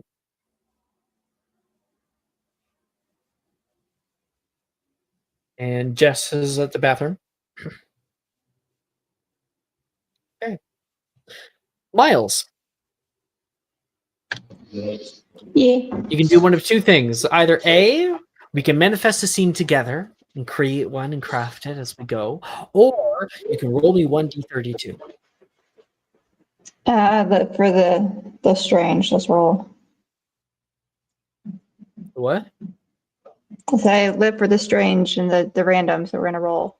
So The randoms. All right. Yep. 32? 1d32. Yep. 17.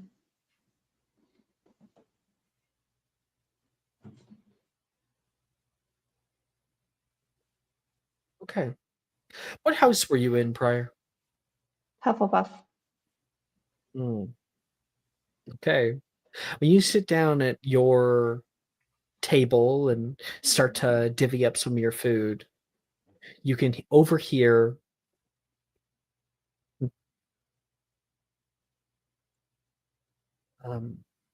is that all you're having? The salad from your right. Well, there's gummy worms in it.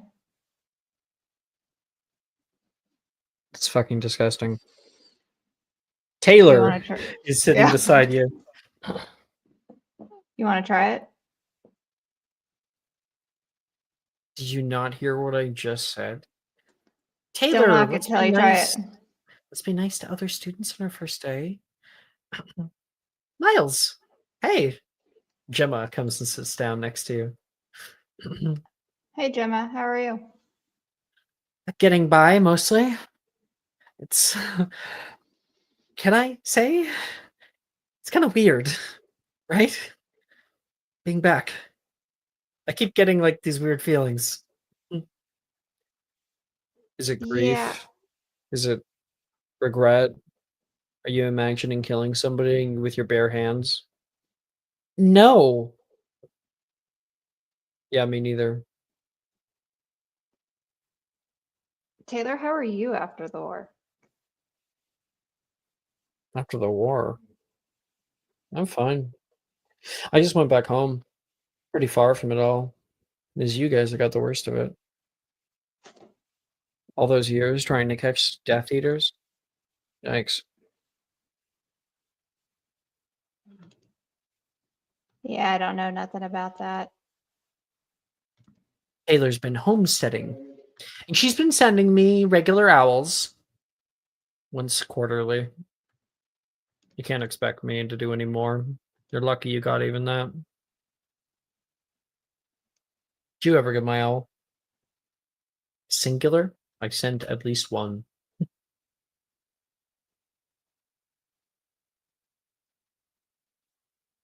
Was that question directed to me? I'm sorry. Were you? I didn't realize anybody wrote to me. My family Damn. left right away, so we moved to Africa. Well, that's why I didn't get to you. It's a ways away. It's a big place, too, Gemma says. Where in Africa? You're asking as if you're actually going to know any place that he's going to say. Yeah, I might surprise myself. Name drop some random city in Africa. Insert. How about a country? If you give me a minute to Google one. Yeah, go. Do you think? Do you think? Okay.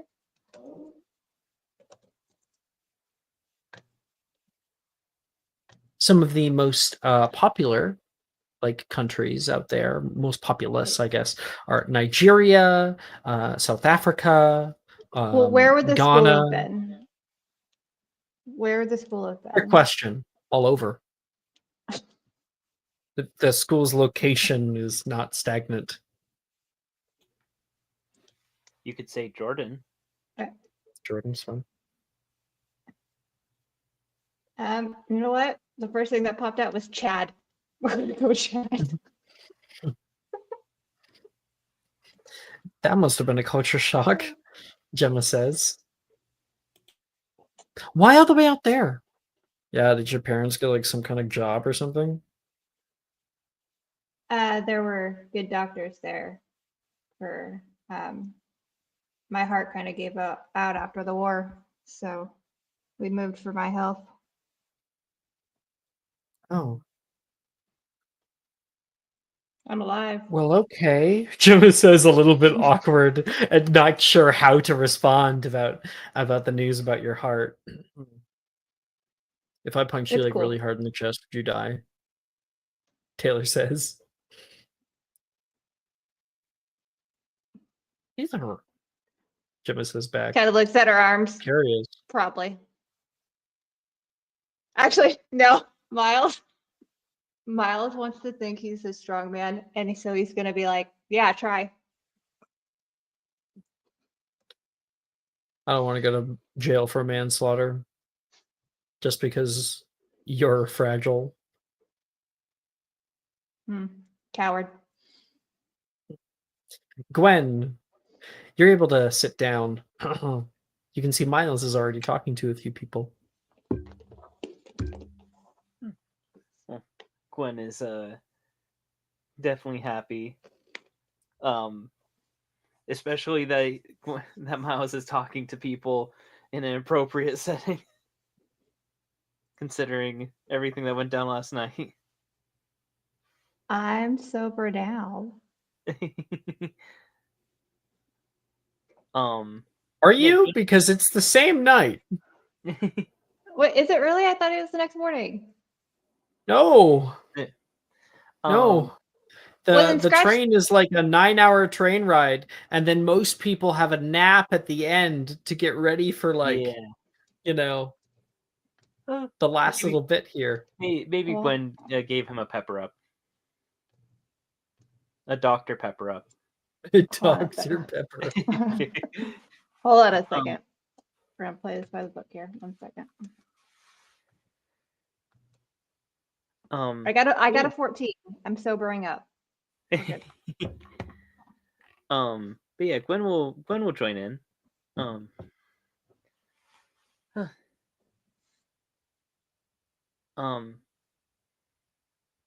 I thought being older, the place would feel smaller, but I think it's even more grand than last time. Last time, were you in? We were first years. Were you a second year here? You don't recognize me. I feel so No. insulted. I'm terribly sorry. Well, why don't we have a reintroduction then? Gemma Drayton. Gwen will shake Gemma's hand and say, "Oh, Gwen Dulac. But you might have known me back then as Cicero." There is a little light that goes off that you'll probably be having to deal with for the next week or so as people get settled in with it all.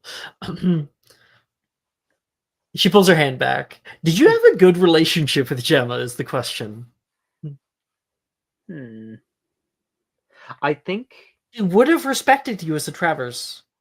yeah, I think we both are very much like on that same boat of, man, my dad sucks, and Yeah. also I gotta deal with a lot of racist Kind of bureaucracy. bonded, you know? Yeah. Maybe that kind of happened in that first year. Gemma, it's so nice to see you again. Yeah. It's good to see you too. Ilvermorny Gemma? is Taylor says. Huh? You can pick your jaw off the floor. Taylor says. Miles is still She- trying to shove his gummy worm salad to Taylor. And Gwen, is there somebody that you wanted to have a scene with, or would you like to roll the D32? Roll the dice. I have an idea, but it's rolling basically a D2 between Sure. either Lee or Minji. Yeah, it's a D2. Here, 1 second.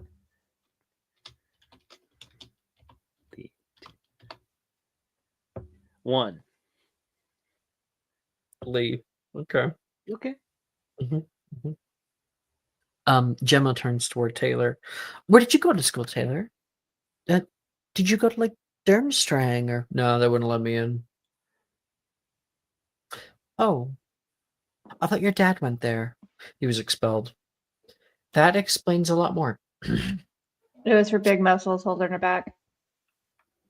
Actually, Gemma would know that she didn't go to Durmstrang, so I'm going to retcon that a little bit and say, you didn't go to Durmstrang. I think she's like, no, my dad wouldn't. They wouldn't let me in. So then, Ilvermorny? No. What do I look like an American to you? Well, I don't know. I took IMS.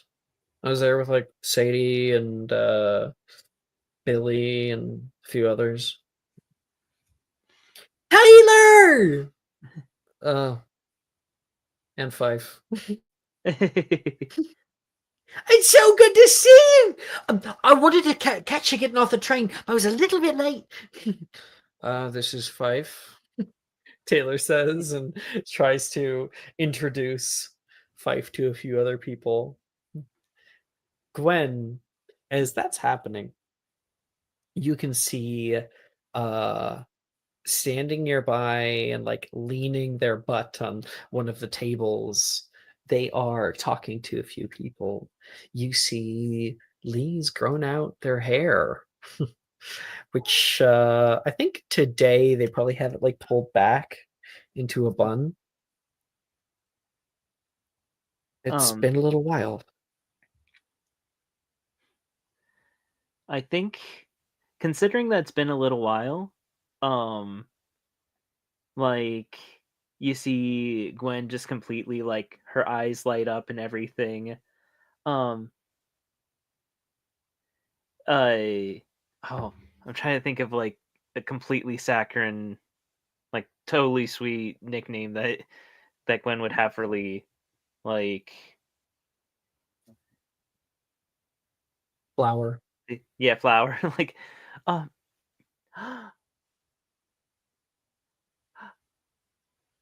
Gwen like jumps up and like lets out like a completely girlish scream as she runs over to Lee.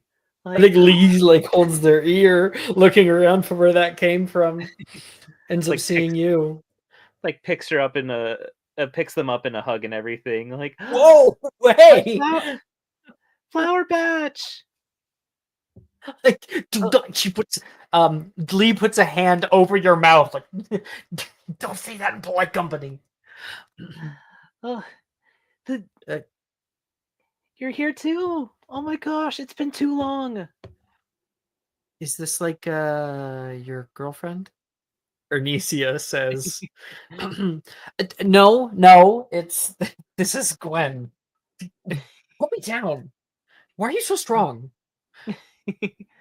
uh, normally not, but you know, my best friends give me all the strength in the world. It's like a mom lifting a car off a baby.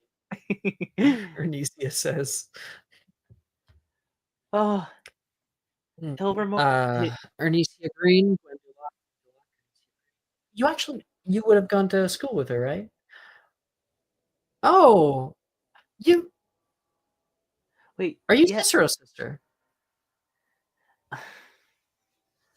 Wait, no, Um, Ernesia went to Ilvermorny as well. yeah. Yeah, it's okay. Growing pains, with like remembering all the different connections that I've already set up. So I'm gonna retcon that and then be like, yeah, I know. We didn't get to see each other as often as I would have liked, but Yeah. Well, I mean, Chimera program, new, fresh start. okay, yo, Gwen, you gotta give it to me straight. Who here is the nicest person to talk to? Hmm. You know, like most of the people here, right? Oh, I do know a fair amount. Um, hmm. I told her that she could talk to Gemma, but it's a bit of a 50-50 on there. Uh, Gemma, Gemma's a sweetheart. You just, uh, she's like sour candy.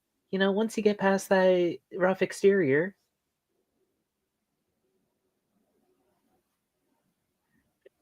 Um, but Gwen will say, like, Gwen will point, like, sit, like next to Lee and everything, and we'll say, okay, but here's the lowdown.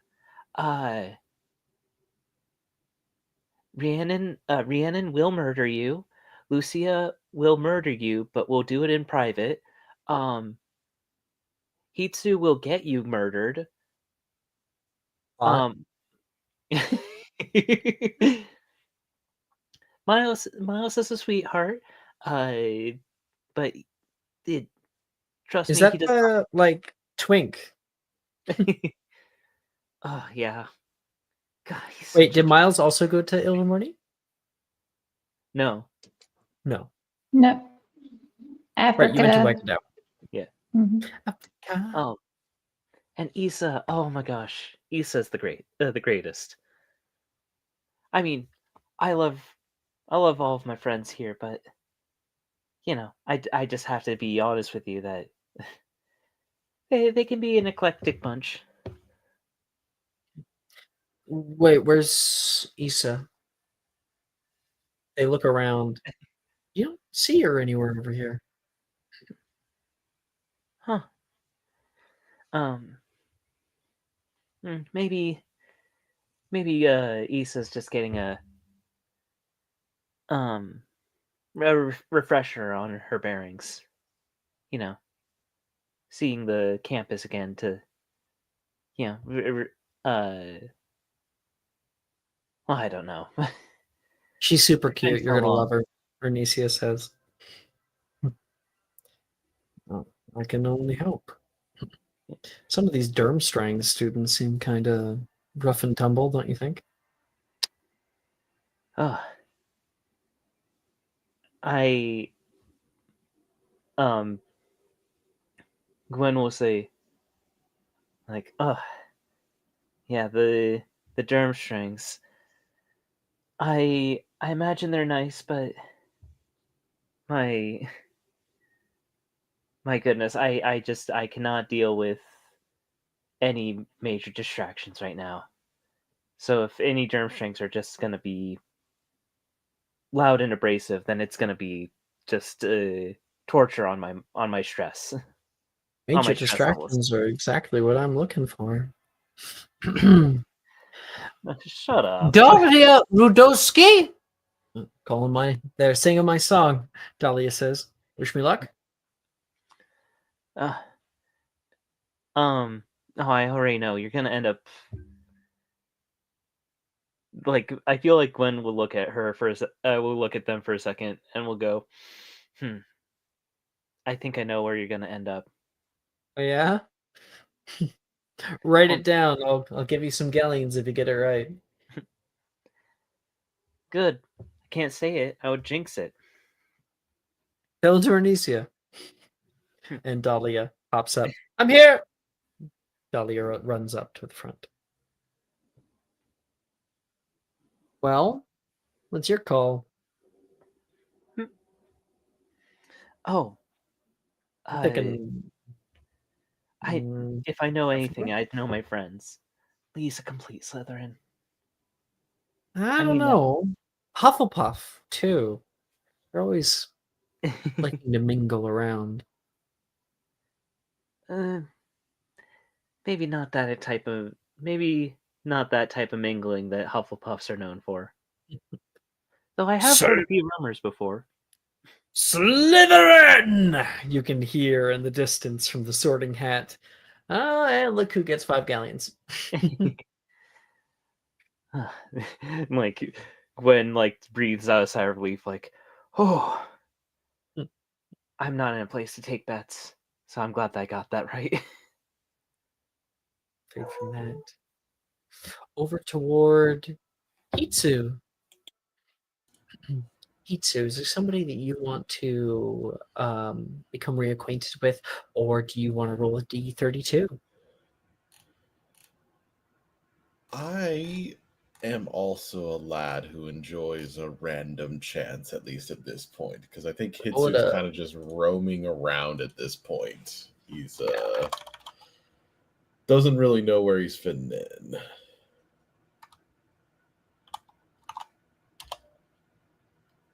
One? Mhm. As you are walking around the space, somebody nearly pours a whole thing of gravy onto you. Whoa! And with a swish of her wand, the gravy is pulled in and deposit itself back to the gravy boat. That was a close one.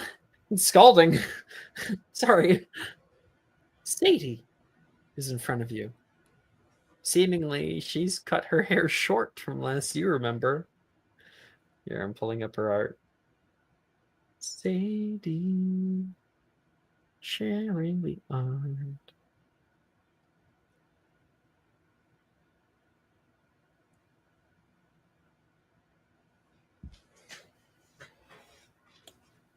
What a Good cutie old Sadie's patootie. back.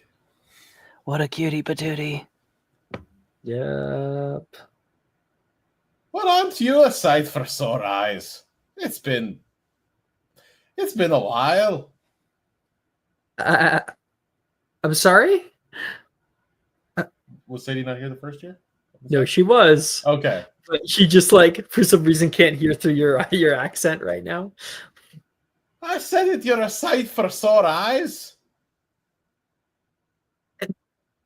You don't. Just as apt as always. I do have, you know, my teachers did say I had the prose of a romantic. I didn't want to get anything on your nice clothes. She puts her stuff down, stands up. I had about enough of these fuckers, she says back. Fuck you. Darcy looks up toward the two of you. Ah, just another one from the common room then. I was gonna go congratulate my dad. He's so excited that everyone's here. We've been here for the past few years, and it's just all he's been able to think about. Oh yeah. He was being congratulated up there then. Teacher? Yeah, you've never met him, have you? He Nah. teaches a lot of the stuff from the Liberal Arcanum course. Which one are you in? I'm in a little shocking, but the implied enhancements actually. I'm taking a few things in Little Arcanum. Applied enchantments. I always took you to be more of a applied warcasting type. Ah, well. I have a knack for some very unique styles of magic that leans more into illusions and a little bit of other things. Which I thought would be perfect for that. But, that's how it goes. I'm taking the applied enchantments course as well. So I guess we'll be seeing a lot of each other. Eh. Hopefully we get a few people that are willing, at least from the old days, to also fly around a little bit in our spare time. Ugh. You're right. You used to love flying. She looks over toward the fucking big glass, stained glass window at the back of the hall. Maybe a bit too much. Ah, You got in some pretty big shit back in the day for that. But I will admit, now that we are years away from it, was pretty cool. you remember it well, don't you? That was the whole idea. Although, can't take full credit for it. Miss Pendragon had that whole thing planned out. And then she also did the dive much harder than I thought she would. I thought you guys were at least going to be coming through the Great Hall doors, but no, just had to make an entrance. No, I think the window was always the plan. I just didn't think we were going to go straight through the window. I thought we'd at least break it first with something else. Ooh, if only. In your first years, couldn't possibly know Fenestra. Oh. Yeah, no, we were special. It was a choice, that was for sure. Where have you been? I've been lonely, she admits. Being out here, mostly just surrounded by a few of the faculty members that call this place home. It's just been me and my dad. I'm Yeah, so that glad has to be a there's little other people here. suffocating. It was a little weird the first few years. Watching this whole place get put back together again. And then watching it change year by year, bit by bit. It's so much different now. You haven't even been able to see it. Bless you.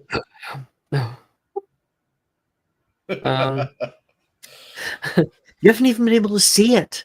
The kind of changes that they're making, revolutionary.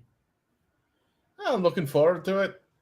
There's this really cute little market out in the quad where they're putting on Spew sponsored it. They're getting the house elves to create different shops and foodstuffs, and that they compete with one another to see who can make the most money at the end of the week.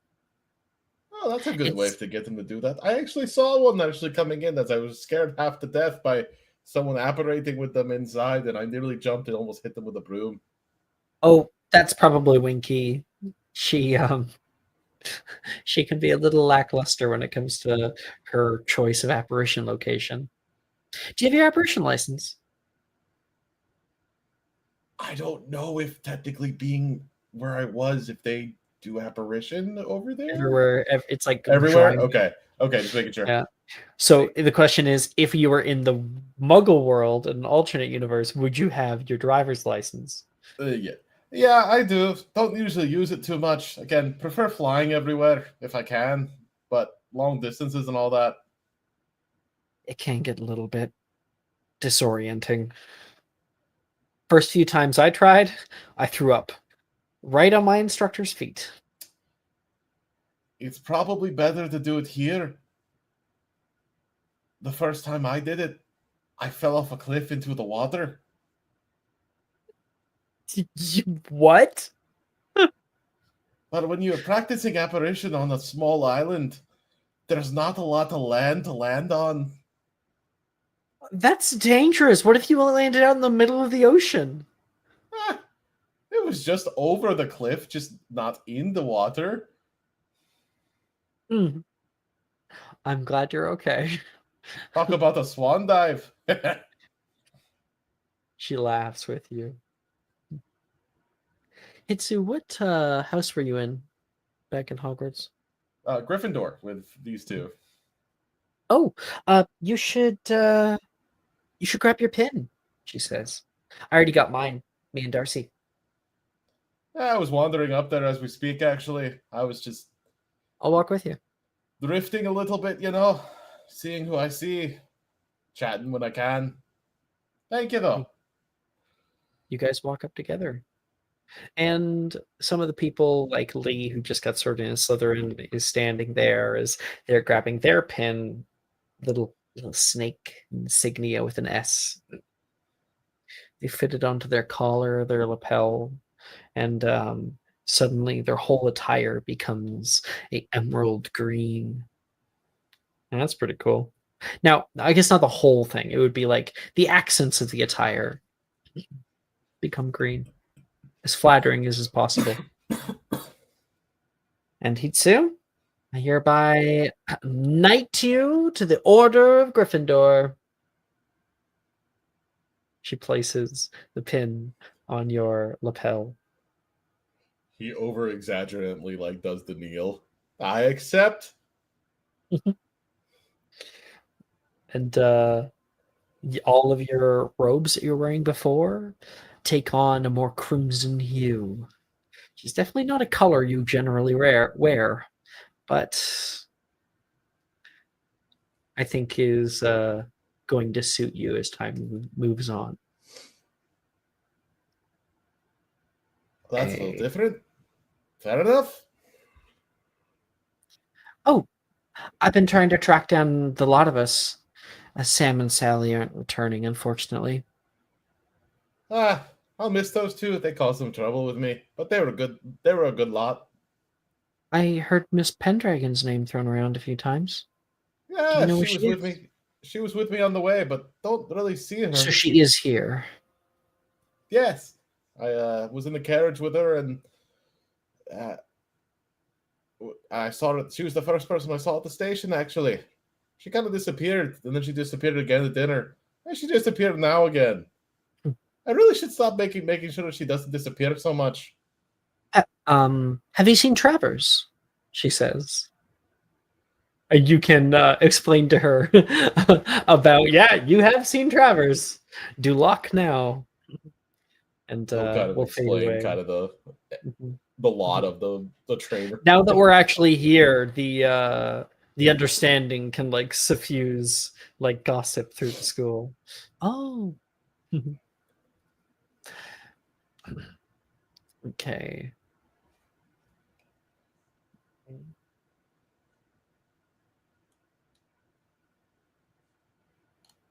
Isolde. Hi. After grabbing some food, you leave the Great Hall, don't you? Yeah. A little bit. Goes out to the portrait hall. You remember how. You remember a lot of things. You remember how much people relied on you back then? All the other Gryffindors and whatnot. They're sure to be looking for you again. You're not sure if you're still that person. Instead, you recall back in the day being pulled away to a certain room. You remember the trill voice of some of the faculty as they reamed into you. You're lucky that you weren't expelled, and later on you realize that you're lucky that even worse didn't happen. Man, why didn't the worst happen? It certainly happened to other kids, but not to you. That little place, what does she call it again? Room of reception. Sure enough, that same door rests where it did before, just off to the side of the Great Hall, just next to the Hogwarts house bean counters, almost hidden. Think she'll kind of walk through, almost seemingly aimless. Her hand kind of runs against the wall as she does, having shifted the plate that she's carrying to the other. And she'll Mhm. gently push through into that room. Walking within, you find a few low-hanging portraits. Some pictures of prominent people from various years placed inside cases that are uh, up to shoulder level. But above you, there is a swirling array of the graduating classes of Hogwarts. They drift up and spin toward a conical ceiling above. Place down your plate and grab something off of it, get a bite, and you feel that itch. Your flask burns a hole in your pocket. You take it out at the very least and hold it in your hand, and it soothes that just a little bit. He's here. You know he is because, well, you remember seeing him. Do you have any idea what you've done? The trill voice of Headmistress McGonagall fades, drifts in your mind because you were looking elsewhere. You wonder if that portrait that you saw then still exists now. It's possible that it got destroyed in the battle. Like him.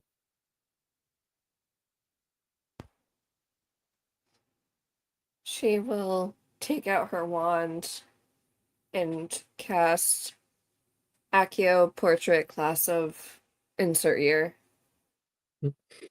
Yeah. Yep. 89? I don't fucking know. Something like that. I don't fucking know. I kind of want to know. Maybe it was like 73. Class of 19XX. I think it'd be like 81 or like Something like early that. 80s. Yeah. Drifting down toward you is the exact one. It hovers in front of you and comes to a stop. You search over the many faces. This one is a photo of a graduating class. All the students living lives just like you do, just as vividly as you do. But they actually got to stay together. You don't find your father's face first. You find your mother's.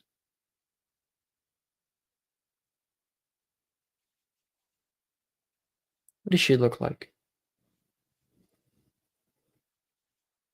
Let me just double check some of my notes really quick.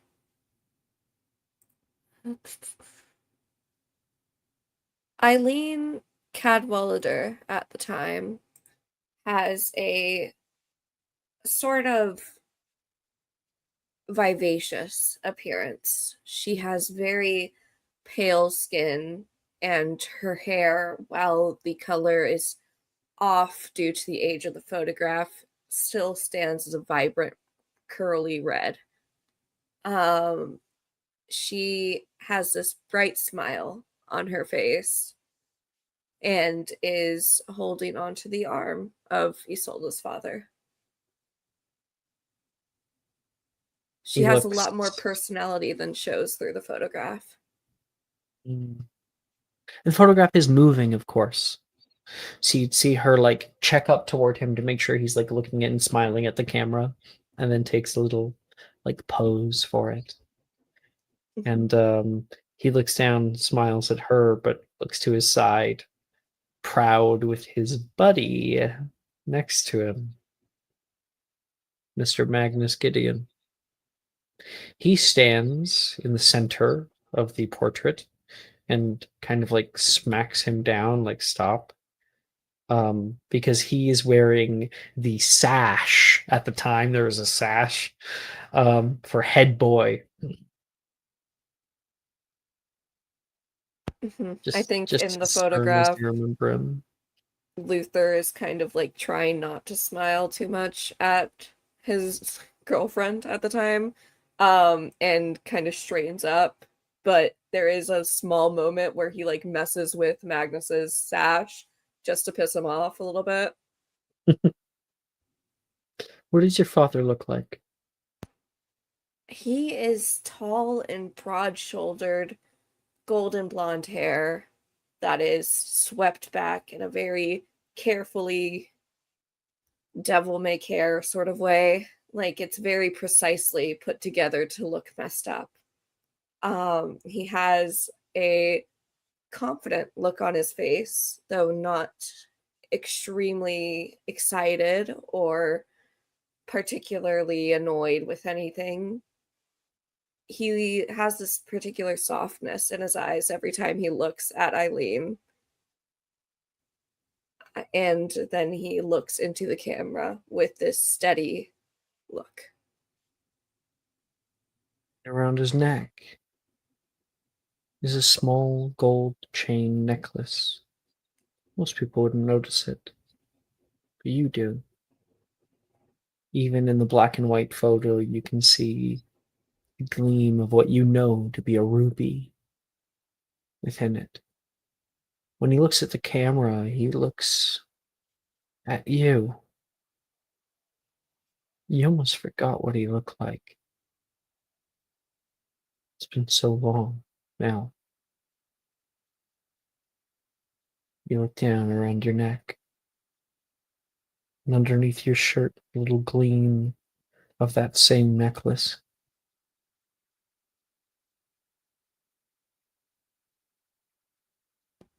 This photograph, is it in like a frame?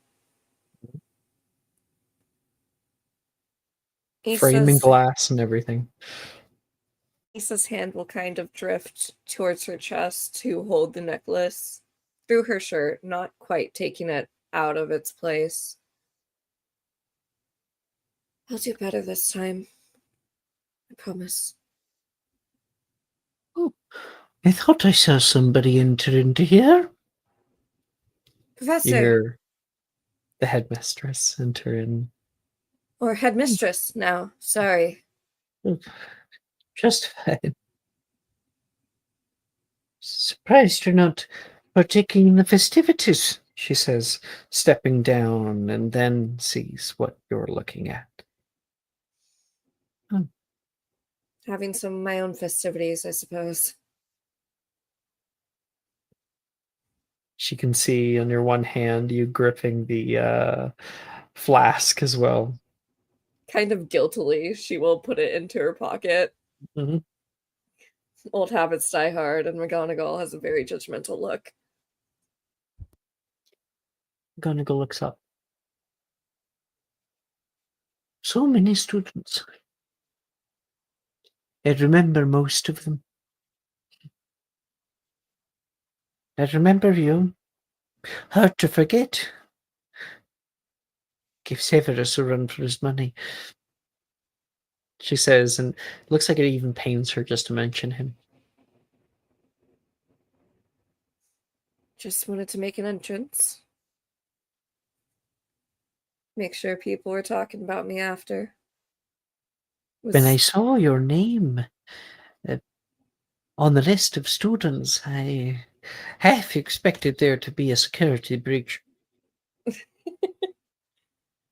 no, I'm a bit too calm now for that, I guess. Thank God.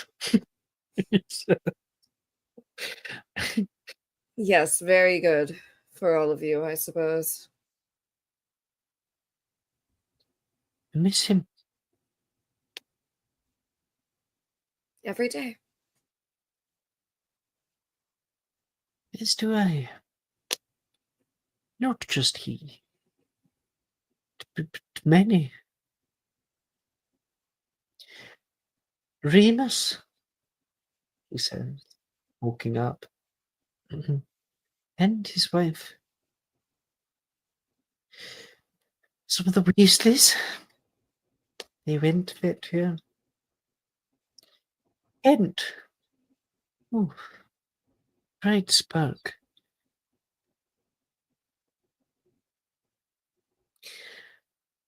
I'm sorry that your first year was so adventurous.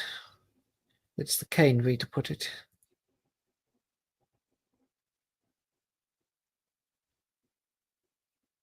It had its perks, I think, even if there were dark parts. I never told you. Almost was a lamb to the slaughter after your little theatrics at the start of the year. Took myself, Phileas, and a few others to keep them at bay, as well as perhaps a forgetfulness potion slipped into someone else's drink. I'm sorry for causing you that trouble. It was a really stupid idea, looking back on it. We'll do things we're not entirely proud of. And she says that. Oh, that hits. But Some I am more a than big their fair believer share. in second chances.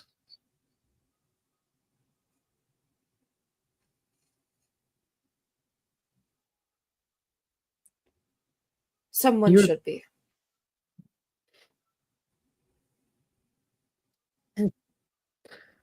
I'll leave you to your privacy. I was hoping two people weren't sneaking off down here, she says, looking around. I'll keep my eyes peeled. Nothing will get past me, Professor. Oh, perhaps I should make you head girl. Not that I we never need got to be. Very presumptuous of you to assume. I'm going to take you up on that offer, third year of this program. I'm afraid the position is not much needed anymore. But if I see a need, I'll let you know. It's the honor of it.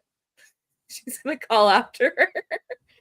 And the Once door she's softly shuts. alone, Issa will kind of wait for her footsteps to go away and then grab the portrait and whisper Finestra under her breath on the glass.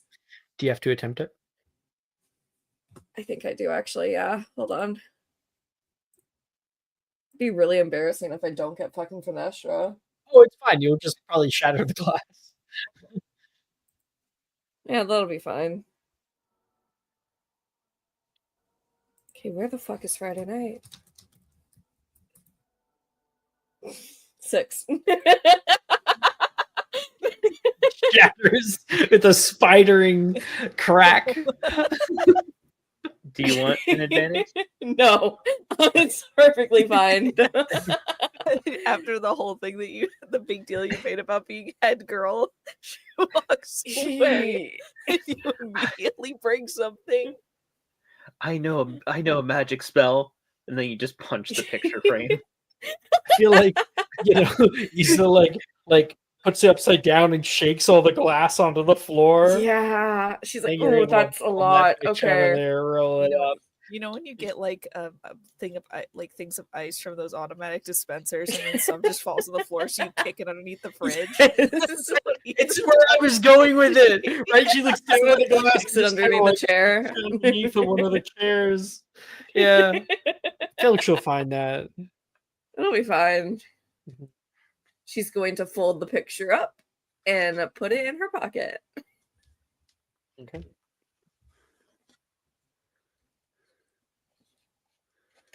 Lucia!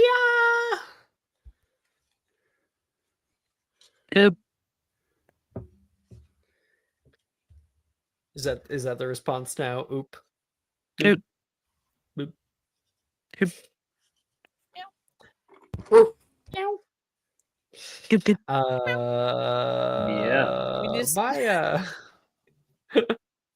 Meow. Coming back to where we were. Ugh. You find yourself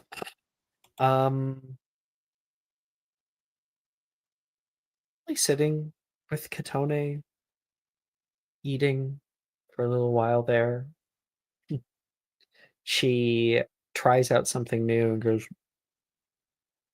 "Okay, you have to try this." Is it the one with the cream cheese in it? Oh, you've already had it. She says it's on the end of a fork for her. It's been a very long time. I wouldn't say no to having it again. Say ah. You're like, what? Okay. And She'll- she'll yeah. she'll feed you it.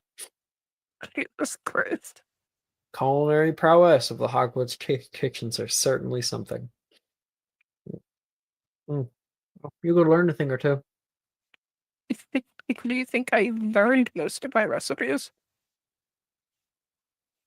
Wait, seriously? I thought you learned most of your stuff from your mom. I feel like we're probably talking Japanese right now. Probably. Yeah. I learned a few things from my mother, but mom didn't know any non-Japanese recipes. And I wanted to branch out, and I had a few friends in Hufflepuff who were happy to show me the kitchens. I wish I went with you.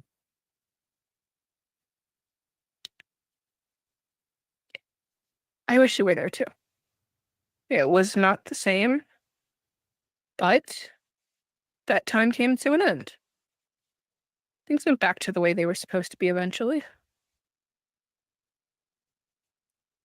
Yeah, but who knows? We could have shared a dormitory. You know, we could have.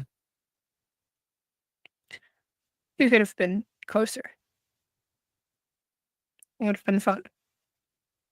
I was lonely that second year without you. I was Trust me. kind of miserable the whole time. Pissed off most of my professors. I don't do well when you're not around. I wasn't great myself. I'm lucky that I was able to find the group that I did. Everything was so different here. Loud. Annan was around all the time. Yeah. Oh, is that who you most made friends with? The devil. Me and Rhiannon have a bit of a complicated relationship. It was more she got joy out of tormenting me, and I tolerated her. Why do you always do that? What? People walk all over you. Sometimes it's easier to keep the peace.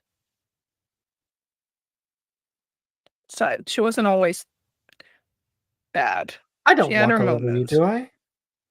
Of course not. I wouldn't know if you did. I'd hope I you'd tell think- me if I was ever course. too harsh or I know I'm not exactly the easiest person to get along with all the time.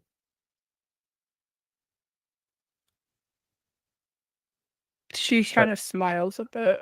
We haven't killed each other yet, so I happen to enjoy you just as you are. she nods. Cotone am I?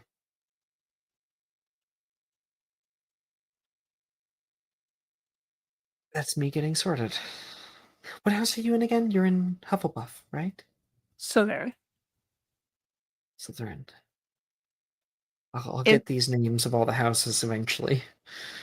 I will have a full brief for you after you're sorted. Now, I'll warn you, it's a bit of an odd sensation, but that means well. Cotone am I? Go. Perhaps you could ask around for. She steps up.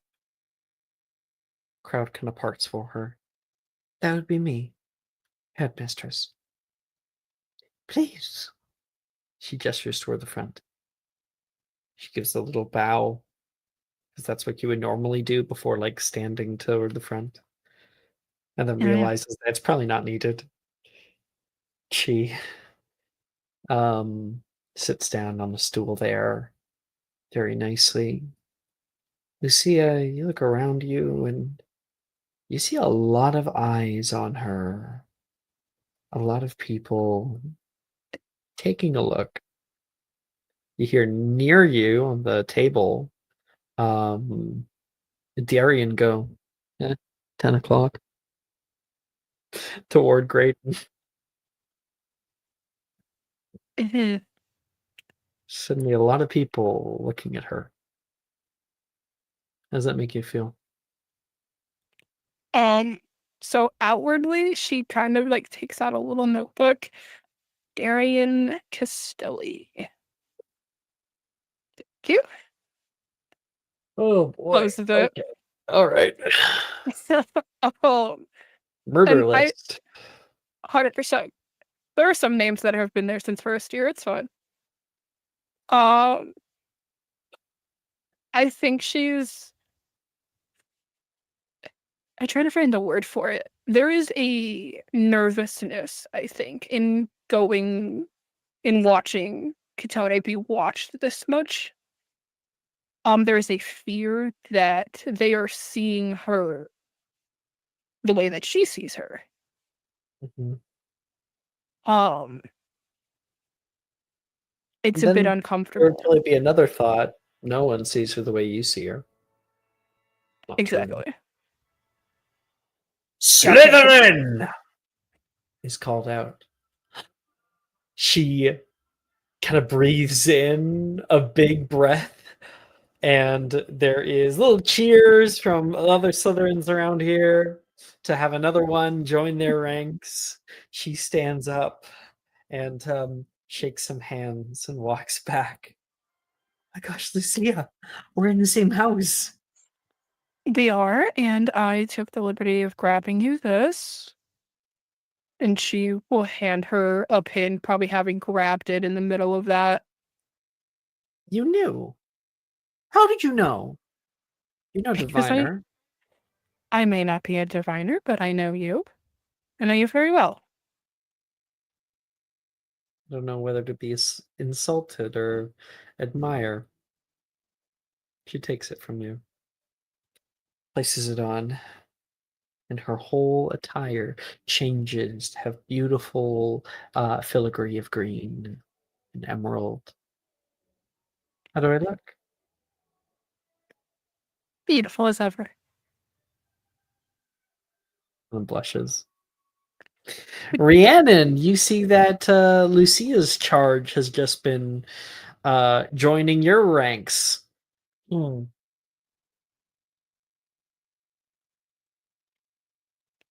walk over to congratulate? Who is this for? Sorry. I was listening to the Utopian Scholastic soundtrack too loudly. I'll just go sit down. It's Just tell fine. me who it's for. This was I me. handle This it. is definitely me. Why would you admit that? It's a good playlist. Could be worse. Could be the You Goofy leave her Goober alone. playlist. And there is nothing wrong with the Goofy Goober playlist. It's on the school library section. If anyone wants to know, that's 53 minutes into the playlist. Even a utopian scholastic OST. Chris says, leave the Goofy Goober plays alone, it's goaded. Okay. I listen to only pure fine art music, like 9 hours of silence, occasionally broken up by a Pikmin sound. I like listening to the Mudkip conversation. Mudkip conversation? Okay. Oh my I god, think hold on, we- hold on, I hold on, think hold we've on. lost the Okay, plot. yeah, we're gonna Go lose ahead. the plot for a second because Anyway. I also have to share my favorite thing. So I'll pull Okay. up that really quick.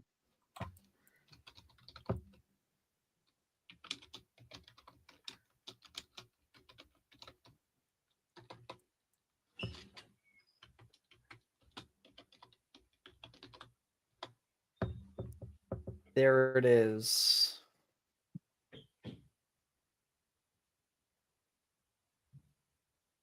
So we'll put this one in discussion. Mudkip's having a serious conversation with Tenno. It is exactly what you think it is. Oh, I didn't even realize it's still on the kid thing. There you go. Can't believe the two Mudkips. That's not what my brain sounds like. Yeah, I heard it. I was like, this is so Brooke. So deeply Brooke. Mhm. Anyway, Okay. Back to it. yes. Back to it. Rhiannon, Miss Katone Amai has been sorted into your house. Mm. You see her walking back toward Lucia. There's a few people who had their eye on her and were clapping when she was sorted. Do you want to go give your congratulations?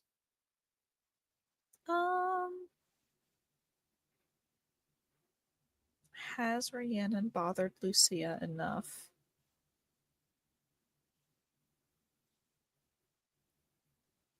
Is that answer ever yes? Possibly. There's a way. There's doing too much. I don't know. Yeah. I'll go over and congratulate her, I guess.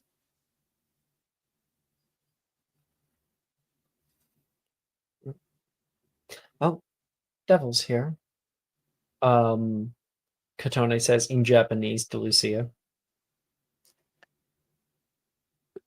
With a smile on her face. I know, I heard her cloven hooves. Actually, that was another student I saw walking around here. Lucy.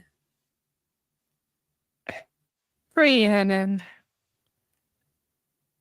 Lovely to see you yet again.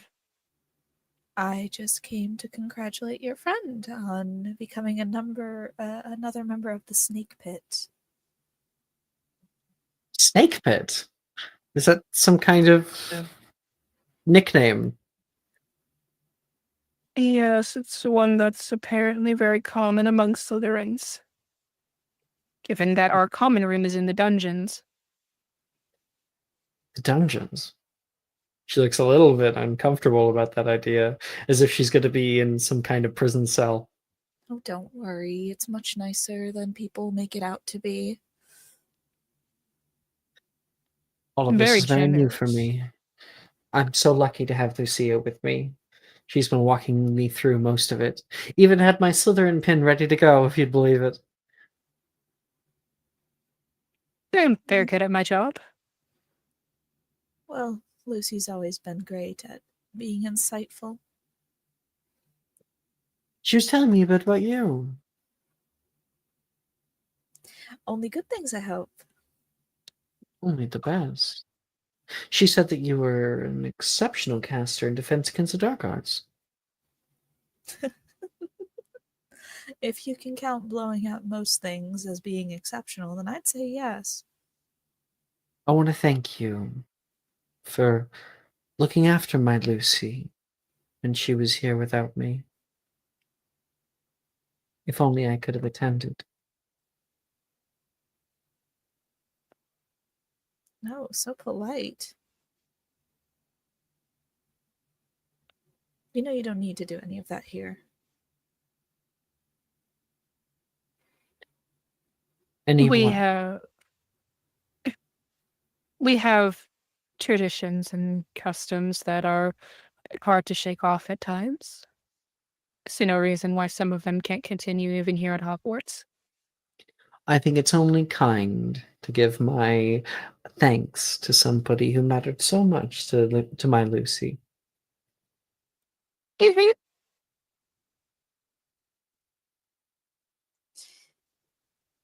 Well, We were best friends, right, Rhiannon?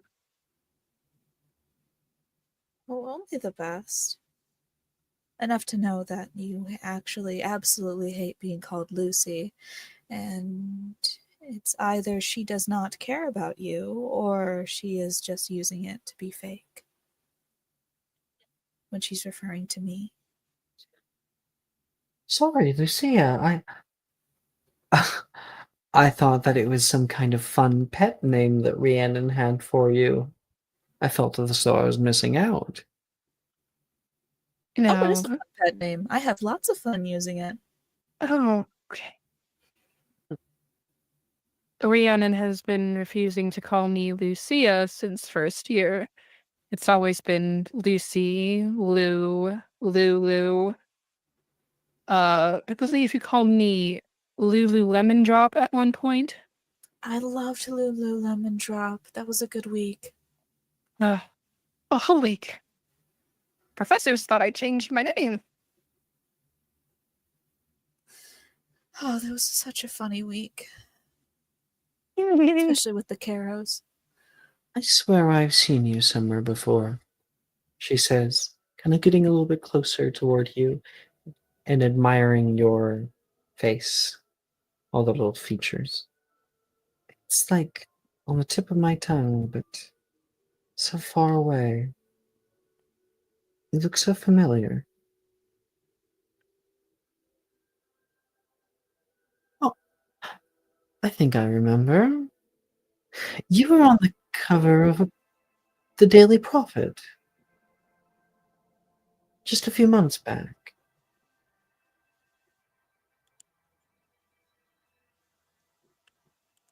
International news.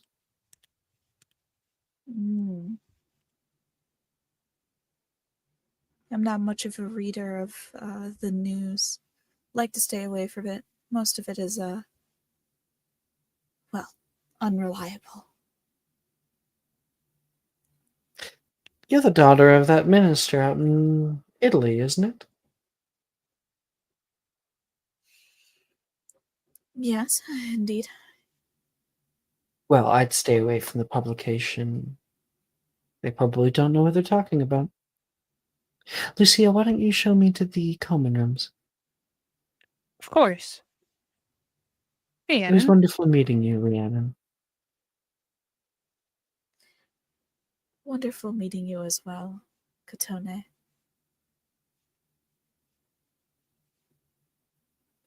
She'll walk off with Lucia. Well, I can see why you were friends with her. I couldn't help who was in the circle, but she's certainly gotten more prickly in the years that have followed. Yes, the first year she had her moments. When I heard her call you Lucy, I wanted to smack the shit out of her. I've learned to take it. Used every other nickname that she's given me.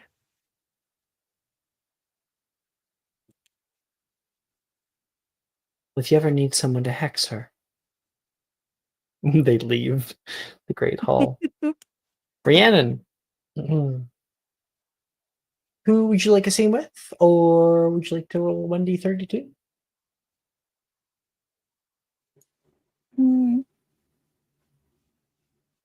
I think I will go back to find Wilfred, who's probably at the Hufflepuff table. So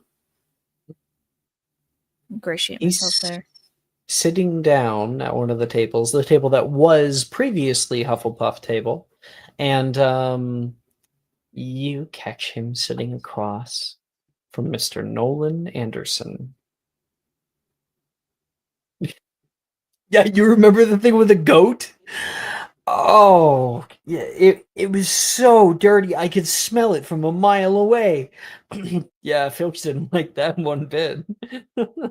He blamed me for it for half a semester.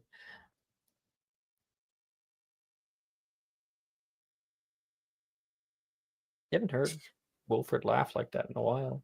Not like that. Mm-hmm. It's almost childlike.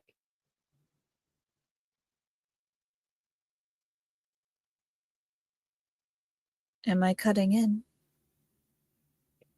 No, Rhiannon, please. Rhiannon.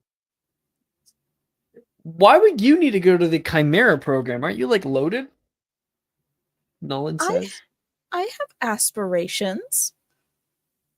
Some of us actually still need to make some money in our lives, Nolan says.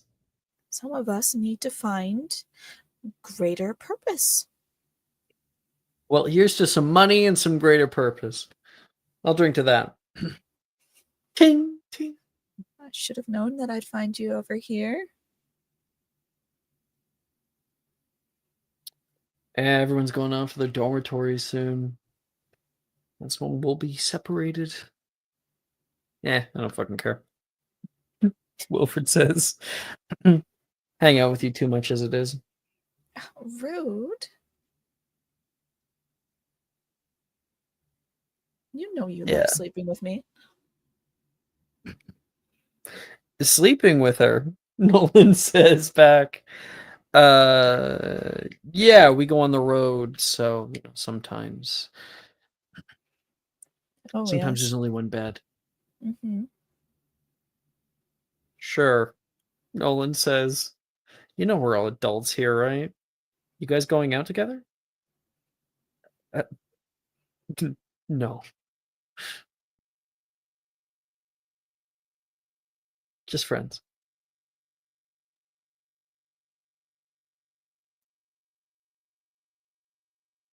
Is that right?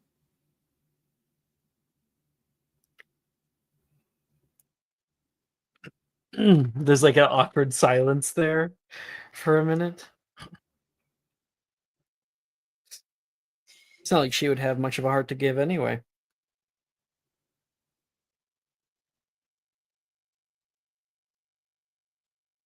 No one chuckles at that.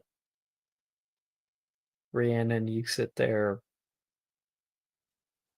Let's get a little snippet, a little glimpse into Rhiannon's mind.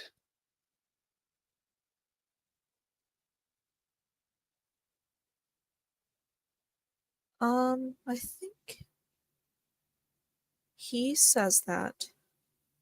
And like for the barest moment, like you know when someone's smiling and then the corners of their mouth, although they stay up, they kind of lose a little bit.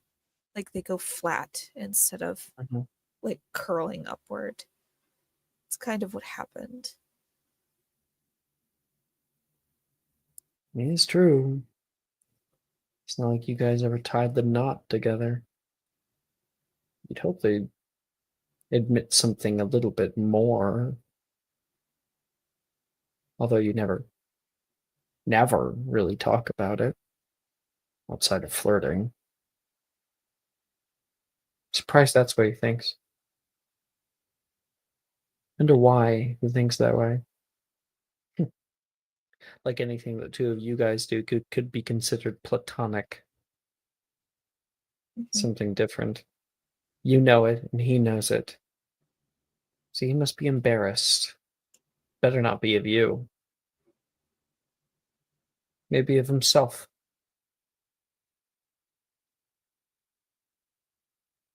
So, what have the two of you guys been doing? You said traveling, Nolan says? Oh, yeah, all over. Getting out of Durmstrang would be a godsend, eh? Riri? I will say, place was a restrictive hell.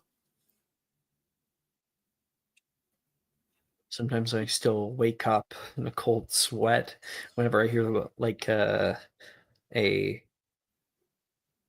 rooster crow outside.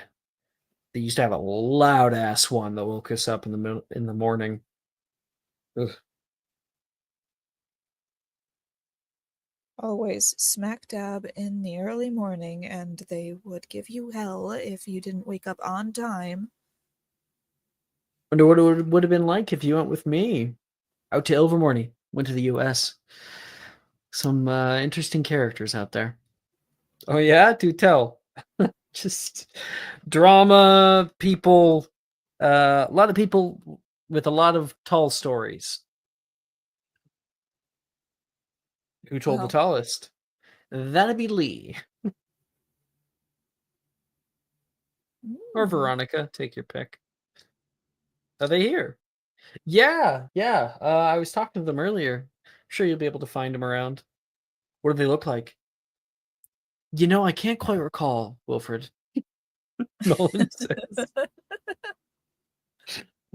Right. Sometimes he forgets.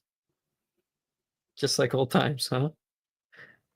Oh no, before I was just being an ass back in the day. Now I actually just have a kind of shot memory.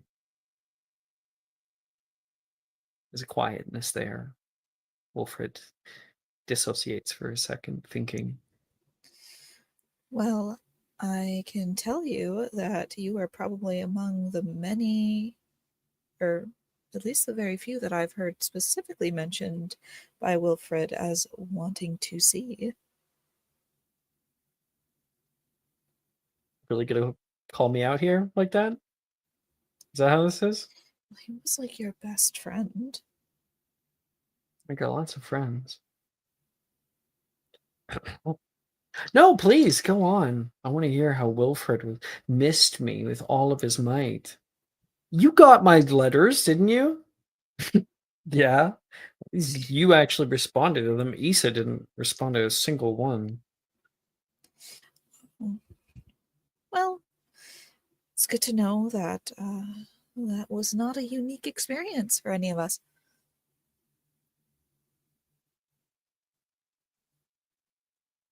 Hey, maybe we'll be roommates, huh? And Nolan kind of gives him a smack on the shoulder and stands up. To old friends, made anew. And Nolan hawks back the last little bit that was left in his glass. To friends. Friends, Wilfred says. Brings that back. All right. All right. It's fun. Let's see here. Link up new music.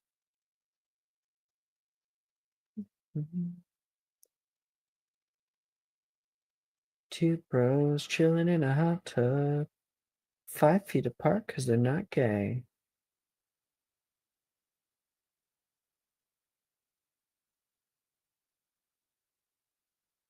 Which is the one that I want to do. Oh, there it is.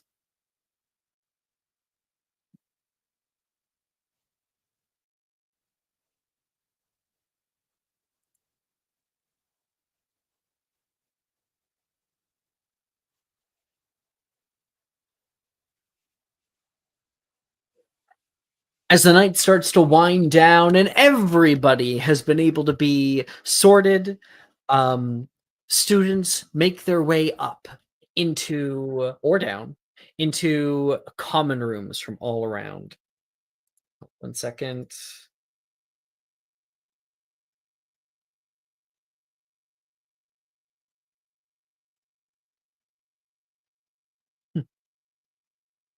Where was I? Let's scroll up. The first on our list. Did Annie turn in for the night, or My guess is that her Wi-Fi crashed again. That's what she said. Okay. come back? Hey, Planning on well, doing the alliance first. I guess so. That's Isa and Hitsu. And Annie, if I remember Well, correctly. yeah. Annie. And there she is. Say her Annie! name and she appears. I believe in Annie. Welcome. We were just about to start common room stuff. Woo! So,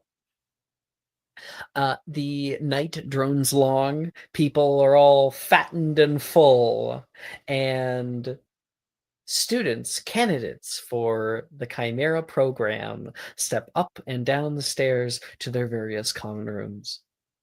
One of the first ones that we'll take a look at is Gryffindor. Hitsu, Isolde, Gwen. You all step through the portrait hole and find yourself in a tall circular chamber. The ceiling curves overhead like the inside of a tower, because it is. The beams of dark oak cross high above. A wide hearth dominates the far wall, its stonework worn smooth by centuries of fires that never quite ever burned out. The floor is layered with thick, overlapping rugs that soften every step and glow in warm colors under firelight. And you see low, overstuffed armchairs gathered in small circles, fabric patched but deeply comfortable, as you remember. And there's a scent of old smoke and polish in the air, like it's well worn and loved. Bookshelves crowd the walls, but nary a parchment or roll or any dog-eared tomes are there. Instead, we see the golden gleam of trophies for various different things, dueling and Quidditch and wizard chess. As much as Gryffindor has achieved, there is a sample of it here on display. Maybe even some of your old achievements are up there. Who knows? Banners of crimson and gold hang between tall windows that look out over the castle grounds. And here the room breathes like a living hearth. As you remember, laughter in your memories easily fills it. All right, settle down now, Hagrid says in the middle of the room. We've got everybody's room assignments here. No need to squander. Let's see. Firstly, we've got... And, second. Drayton. Here, Professor. Oh, rooming with Missy Salt Pendragon. Right here.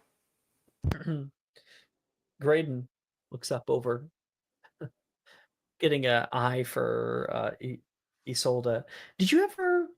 I guess he went to school with you for a little while, so I think there'd be a little smile.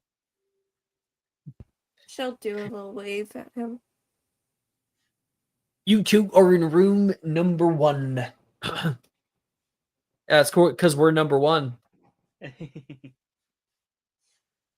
That's very cheesy, but yeah, go team. Sadie goes, he was number 1. Oh. Quiets down immediately. I have no idea what that was referring to. SpongeBob reference. Who here? No, not who here. Jess, is this really what people rolled? I'm kidding. I'm not kidding at all. That is what they rolled. That is actually what people roll. Yeah, legitimately, Annie's threw me because I was like, oh, okay, let's do I this had to then. roll 3 fucking times. She did have to roll 3 fucking times because other people rolled what she rolled already, and then she proceeded to roll those 2 numbers again exactly. Yeah, no, when I rolled my roll, I was like, ah, fuck. Sadie, where are you there, girl? Right here, Professor. Oh, you're there with Mr. Bedrion. Bed.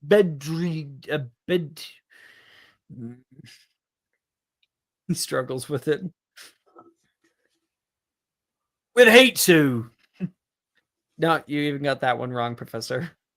You're with him. You know who I'm talking about. Hitsu. She looks over.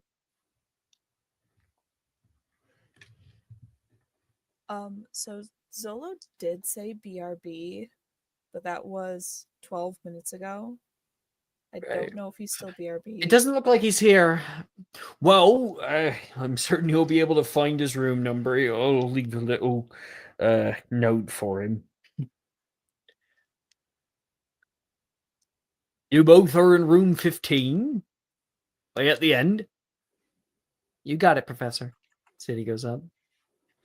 Darcy Collins! Darcy? Here, Professor. Hello there, Darcy. He says. You're there with Miss Gwendulock. He says. The color just drains out of Gwen's face.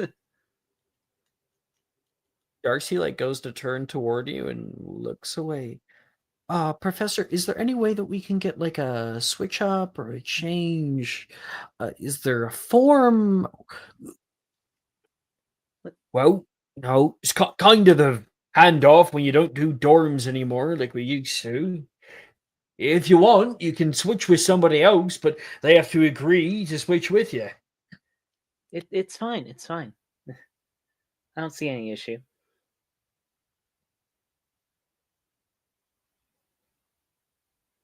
She's a little surprised at that. Didn't you guys leave off on things not on the best of terms? I mean, Darcy's the one that dumped Gwen, so Gwen is trying to be like, oh, you know what? No, I'm totally cool. I'm totally chill. Oh, I'm recalling more and more about it. So Darcy would go, this is gonna be awkward. He goes up the stairs. Gwen is just like, yeah, no, I'm totally cool. I'm totally chill. And gonna turn briefly to Issa, just like, Issa, help. Issa, I'm going to die.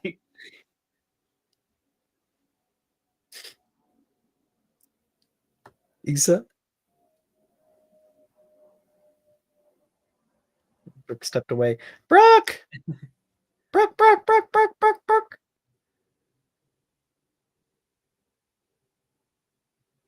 What does her headline mean when it says Shrimp Heaven Now?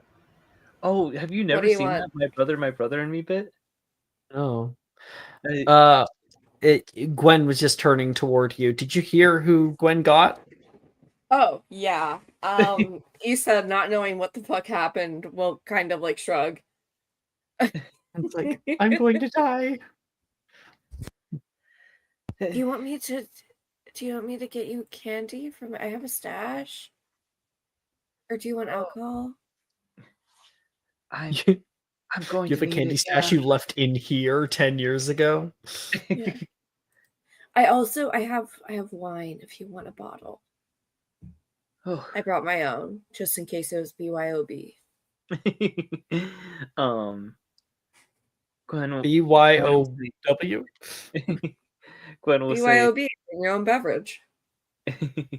Beverage. Gwen will say to Issa,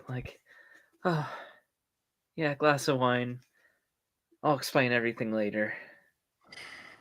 Oh, I was just gonna get you the bottle, and then you can do whatever you want with it. Hit him upside the head. You could drink it. You can smash window. It's up to you. No, Gwen's like, no, I won't. I won't use it to smash him over the head. Or just give me the bottle, and I'll figure it out. Isa will. Do we have our luggage with us? You can have a bag. She'll rummage around in her carry-on, pull out this full-size bottle of red wine. It's like one of those yeah. magic tricks when you pull out like thing out of the small bag. It's actually a capacious extremist bag, except it's a wine cellar. That's awesome. It's kind of cool. She'll pull like a bottle out and hand it over. Gwen is gonna be like, thank you.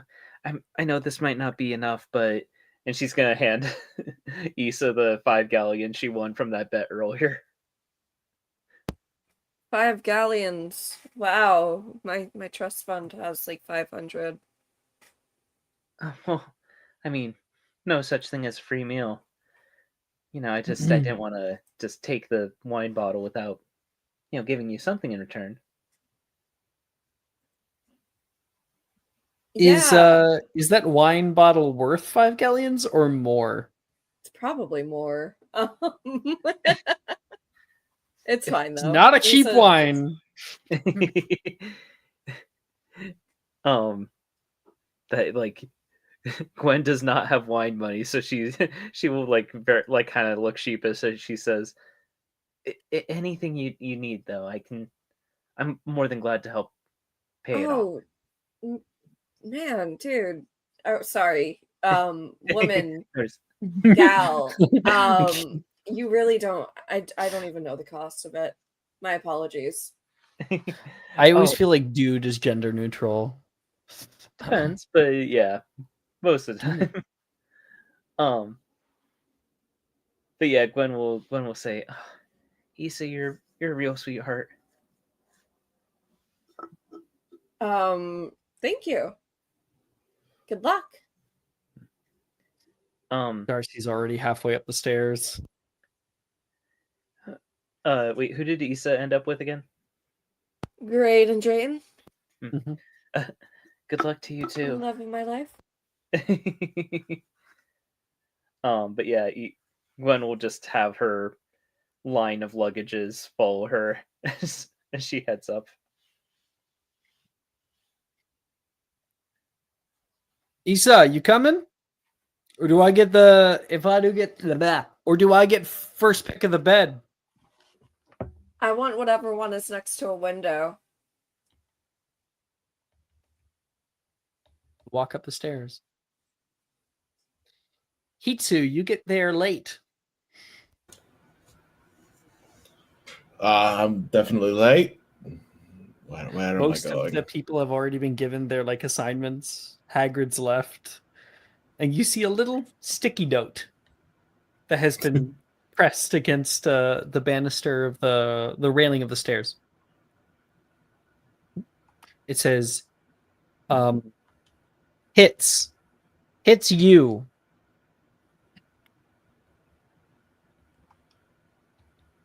Well, that's just mature. ROM 3. All right. At least I know where I'm going. I think. Of course, ROM, because there's no double O for room. Hagrid spelling still isn't the Poor buddy. greatest. You step the stairs one after another until you reach the top and step in to a beautiful room. It is a sort of, think of it kind of like it is a cylinder that is cut in half. It's just a little dome shaped area, and then on either side, on the left and right hand sides of the room, there is a inlet that is pushed into the wall that beds can be extended out from. There is like a curtain that's been pushed all the way onto the wall that can bisect the room itself. There is a shared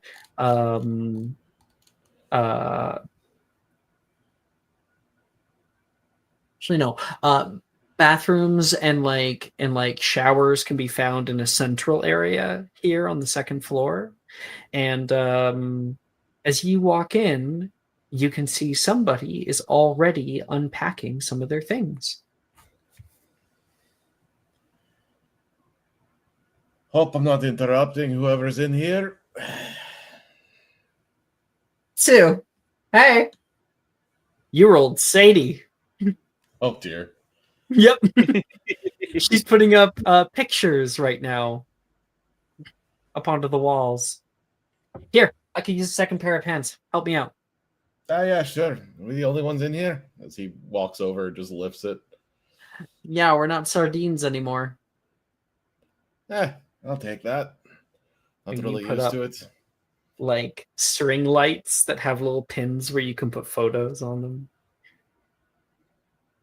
I've been having to share rooms on the team constantly, honestly. It feels weird only having a few people around. You're on the right side. Fair enough. The second coolest side. Wait, but there's only... I see. Understood. There's a window in the center of the area. It's right in the middle with it's communal. There is it's kind of trapezoidal and a cushioned area for you to sit in the windowsill if you ever wished. From this angle, you look out over the south side of the castle, so you basically get no buildings in your view, but rather you get the Black Lake and the distant views of Cambridge and South Hawksfield. Pretty cool, eh? That's actually quite the view. Kind of forgot about it. Yeah, I've been like stuck in the Oxford building. You know, this building was the last one that they did for renovations. In general or after the, you know? Yes, she says. All right. Nisha's grabbing some of her stuff. I was trying to remember everything in that first year book. It's still Oh my coming gosh. back to me. We could be study buddies. Since we're both going to the same program anyway. It's kind of fortuitous. It does help a little bit. Should So- assist us. What's the real reason you went into the Applied Enchantments course? He sits on the bed as on her shoulder a little shadow sparrow appears and pecks at her once. Partially corporeal. That's cool. She goes to like grab it and her hand kind of moves through it. Becomes shadow. Shadow manipulation. I've never heard of such a thing. So, my mom's sister taught a little bit of it, and I seem to be quite the natural of it, and based my entire livelihood off of it. Yeah,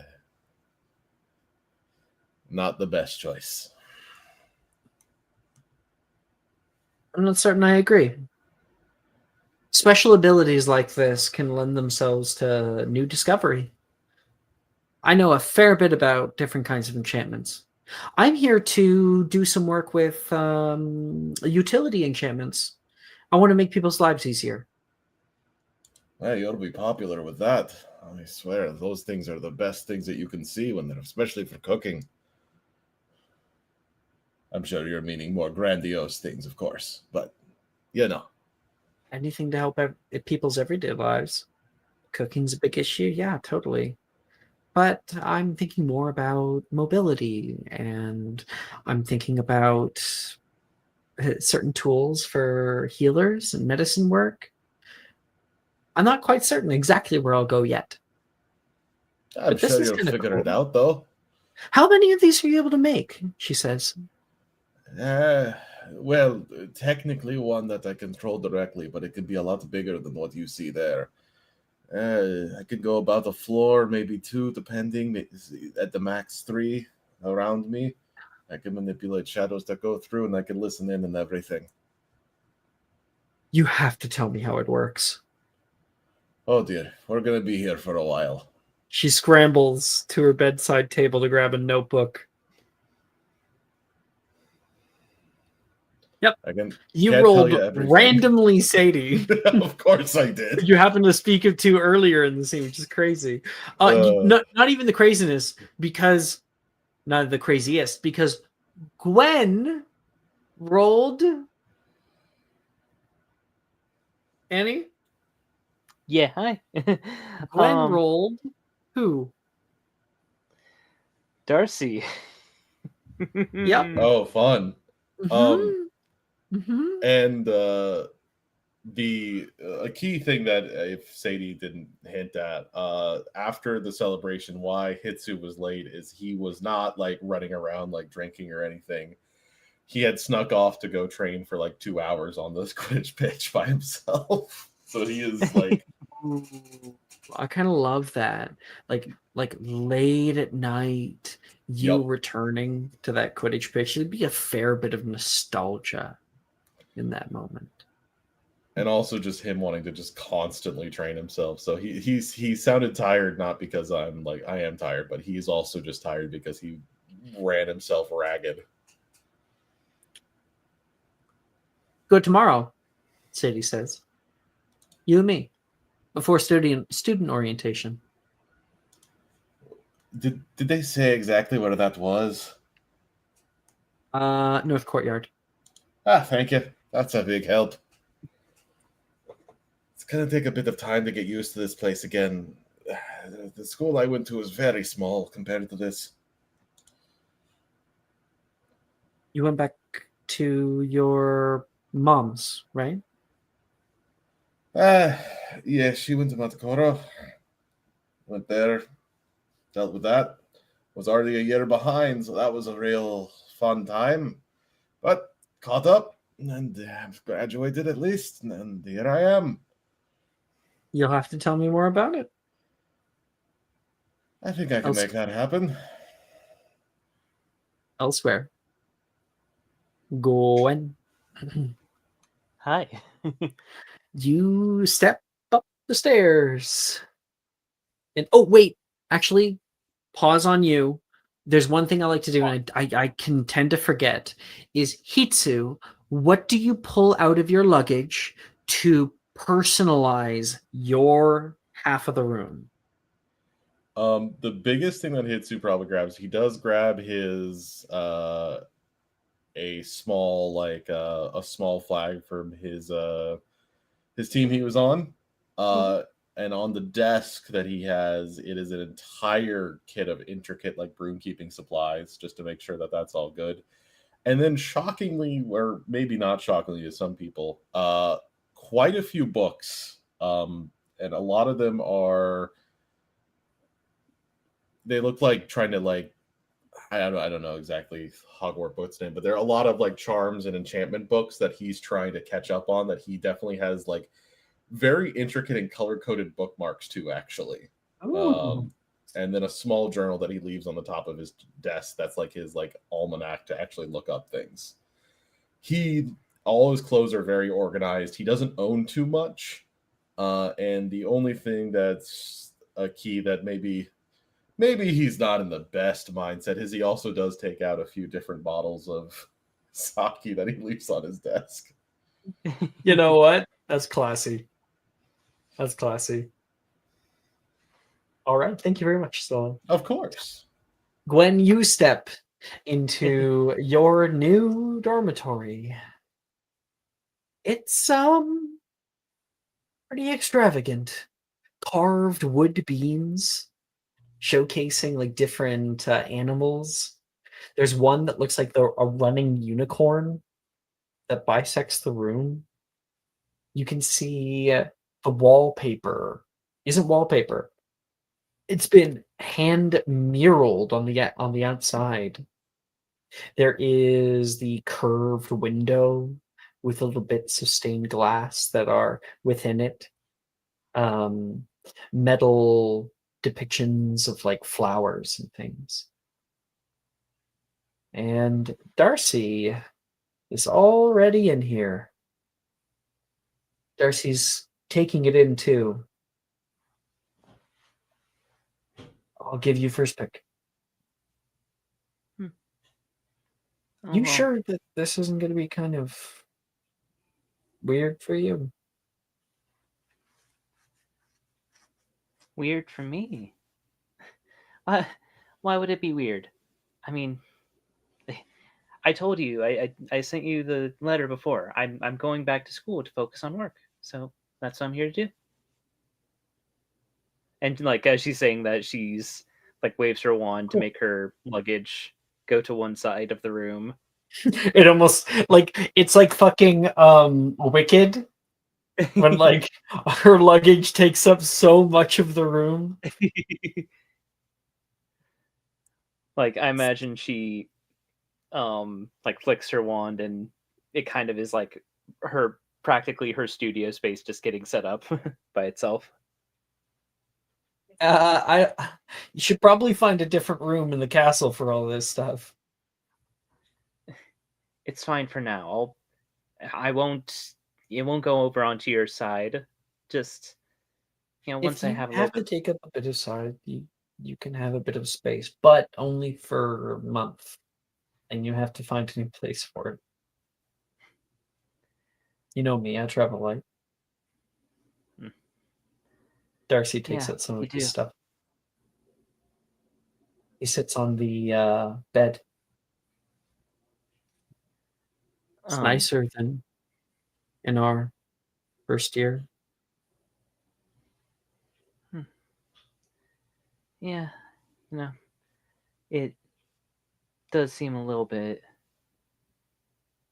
more detached.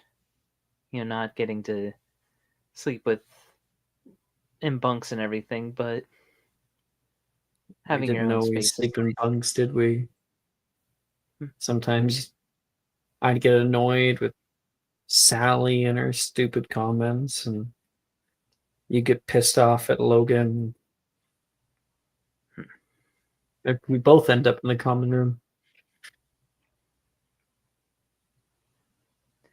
Yeah, it was nice. I feel like even back then we kind of understood something that we wouldn't understood something about each other. I was just happy to have somebody there. Even if it was you. You were a little annoying back then. Uh, Gwen will say, "Speak for yourself. You're quieter than a mouse back then. Was not. Totally was. You had no confidence before you figured out who you were, or figured out who you are." Enough about the past. Darcy says, scowling a little bit. Did you end up doing well at that internship? Tatianelli? That go anywhere? um, Gwen will say, uh, like when Gwen decides to lie a little bit and say, "Yeah, it's going great. They're just giving me some time off to work on my portfolio a little bit." Sure, they'll be really excited to have a Chimera graduate under their wing. Well, I always knew you could do it. Darcy starts taking out some of his stuff. um, Gwen will say, "Well, I had to do I had to do a lot of it by myself, but you know, you find your team along the way. You get kind of a shot of Darcy looking over the shoulder a bit while they put up a poster too.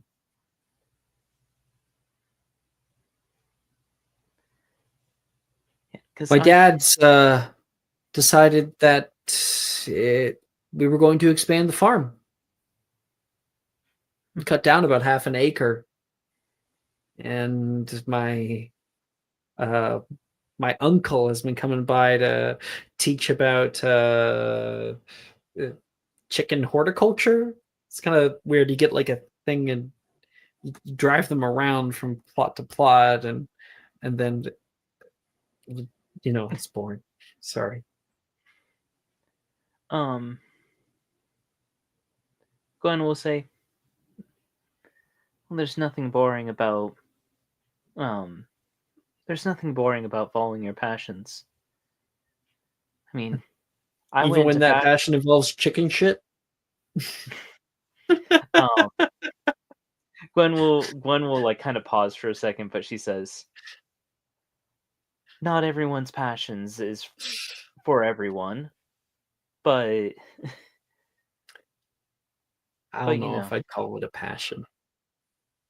It's a legacy. My dad's put a lot of work into making sure that I had somewhere to set down roots when I needed to. And I don't want to put that aside or pretend that that's not the good gift that it is. So that's why I stayed. I've been doing well out there. A lot more math than you might think. Gwen will say, well, is that all that it is? Just a legacy? Is it what you want?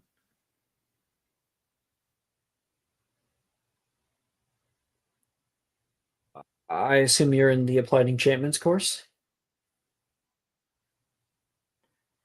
Yeah.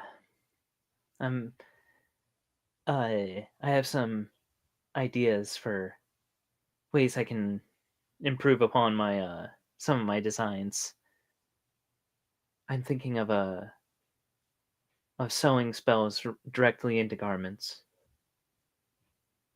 You've always dreamed about that. Well, it's always been a little bit more complicated than I could wrap my head around, but maybe here I could learn how to do it. I'm taking ecology. Might be some magical solutions to some mundane problems. You know what I mean? Well, Gwen will say, yes, you say the magic does sound like a much more preferable way of dealing with chicken shit. If there's only a spell for the smell, Darcy says, with a little chuckle. We'll finish putting his stuff away. Gwen, it's like old times, kind of. There's still going to be a bit of adjustment needed. What do you pull out to personalize your space? Gwen will pull out like for her bedside two different pictures, like two different picture frames. One being of her back at Ilvermorny with Lee and Minji. And the other one being of her, Miles and Estrella in like this sort of very crammed but very cute sort of studio space together. And then let's see. I mean, aside from all her luggage being everywhere, something that she would put up to accessorize her space.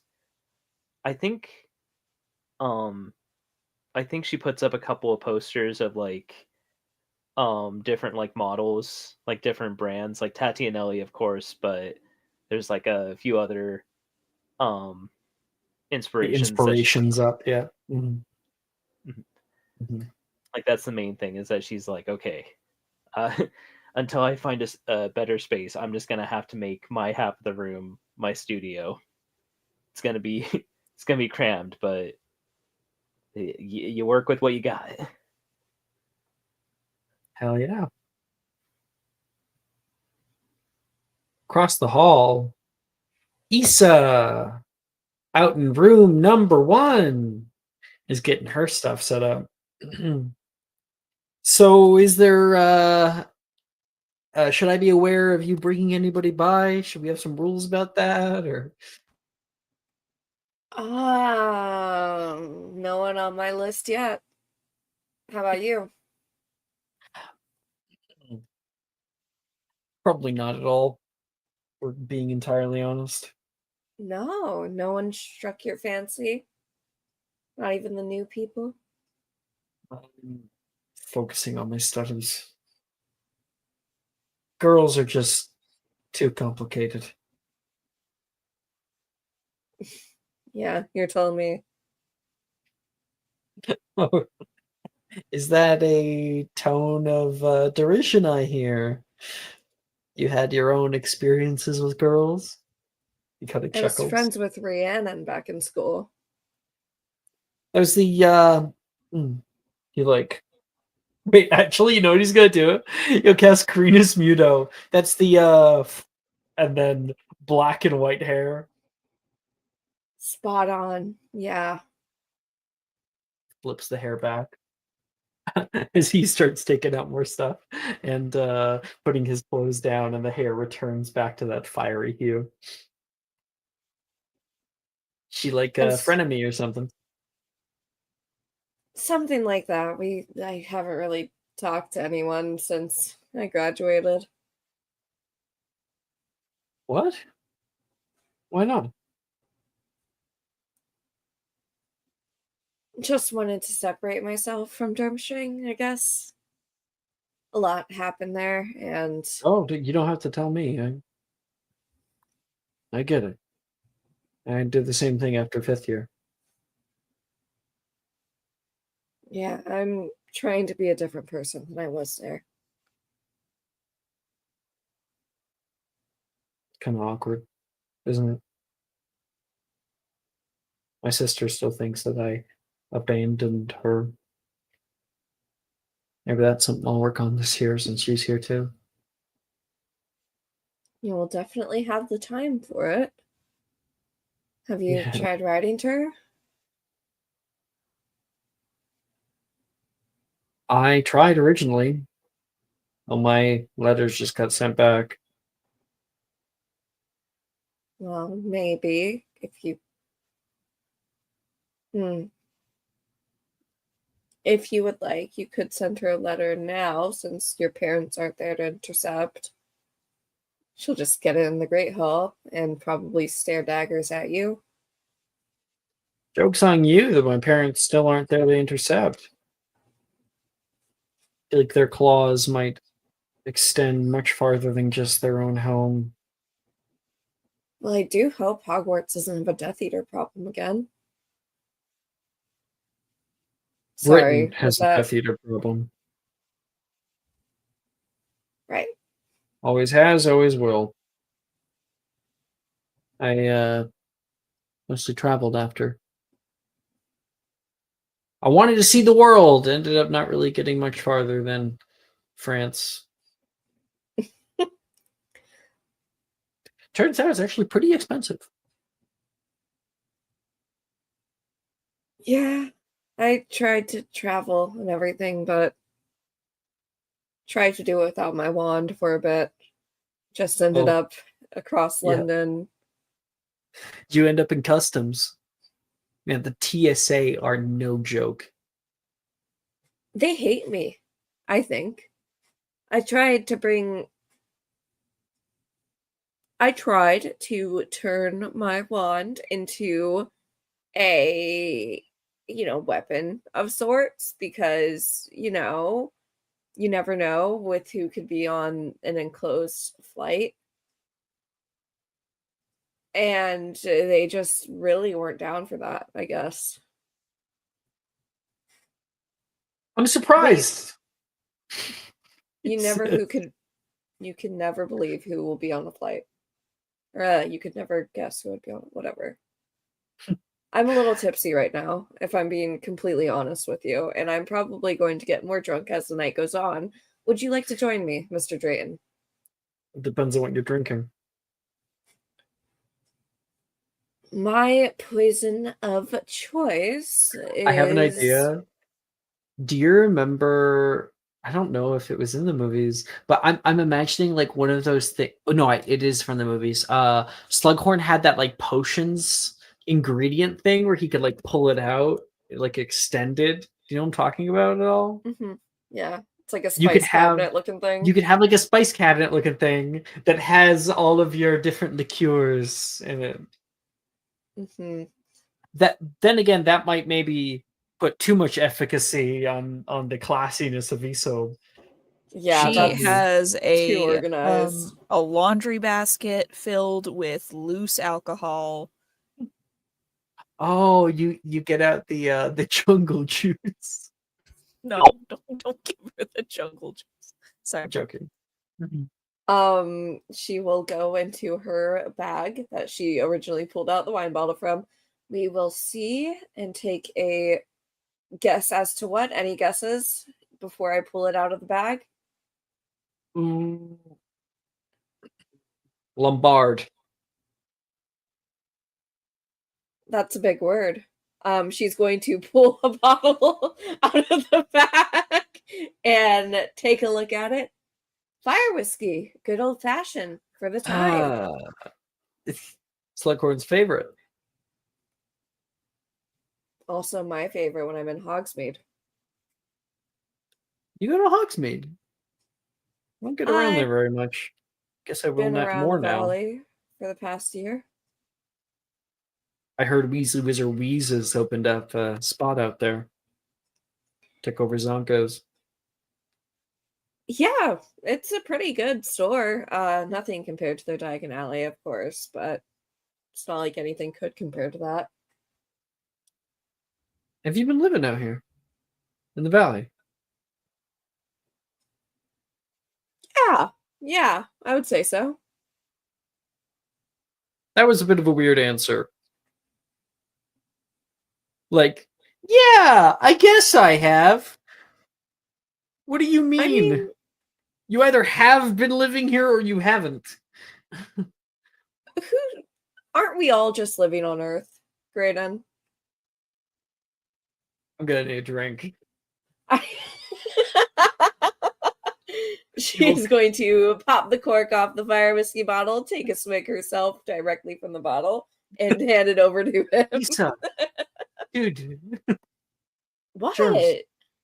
Cooties. Really? We share a room. You're right. I'm a goner. Exactly. My cooties are everywhere now. Just don't leave bras lying around, okay? You should be honored. I've lived with girls before. It's not an honor. You would be so lucky as to see one of my bras. I think that's a great place to to fade away. And with that, I think I'm going to go to bed because it's getting late over here and I have work tomorrow. I will see y'all Okay. later. Bye. Bye, Brooke. Bye, friend. Bye. Good night. Orietti. What house are you? I'm a puff. A Hufflepuff. You're a dirty Hufflepuff. How dare. I'm an innocent Hufflepuff. Tee. Like a puffskin, unless you get too close, and then I'll lick you. Oh yeah, puffskins. They go right up the nose. They're cute, Um, but they But they're dangerous. Yeah. Okay. So we're gonna transition over toward Miles down in the dungeons. Taking a little turn past the entrance dungeon, you would enter past a round door low in the wall, obscured to look like the lid of a ginormous cask of some kind of aged whiskey or vinegar. When inside, warmth spills over you. The ceiling is cozy and domed. Beams hidden beneath woven vines that stretch across the trellises. Round windows peep out into castle gardens, spilling golden light during the day, shadowed greenery at night. You see circular rooms leading off from the central hearth, doors curved like burrow entrances. The floor is layered with soft, hand-woven rugs, and the walls are paneled in warm, honey-colored wood. Fat armchairs and squashy sofas sit gathered in friendly clusters, cushions embroidered with flowers and herbs. Shelves carry earthen pots with living plants that spill their leaves lazily over the edges, and their scent mingles with the faint aroma of fresh earth. The fireplace glows with cheerful fire. Its mantle is decorated with carved badgers and other statuettes. Copper kettles often hang there, whistling softly, waiting to be used to make a bit of tea or whatnot when the time comes. And lanterns dangle from the beams, glowing like captured fireflies. Baskets of knitting, games, and treats lie within easy reach of the couches. The room doesn't demand your attention. It welcomes you back with open arms. You're home. Boy, oh, I miss this. Hey, look! There's Morgan's old shoe, she says, pointing up into the ceiling. And there's something like wedged into one corner that no one is ever able to get. There's a big laughter throughout the group there. Okay, settle down, everyone, settle down. You can hear a new voice speak out. Professor Bruce stands there. Chris, I'm taking her away. Bye, Chris.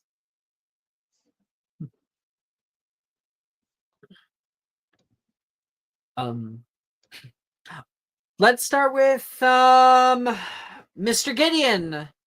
Is he here? I saw him walking elsewhere in the dungeons. Okay, I'll come back to him then. She keeps going. Rin Kaga. Here, Professor. What's your name, by the way? Oh, hi. Sorry, I'm your head of house, Professor Bruce. Lovely to meet everybody. We'll get to know each other a little bit more during a student orientation. I'm sure you're all very, very keen to get back to bed. Big day tomorrow. Rin, you're with, let's see, Mr. Miles Morietti. She turns around.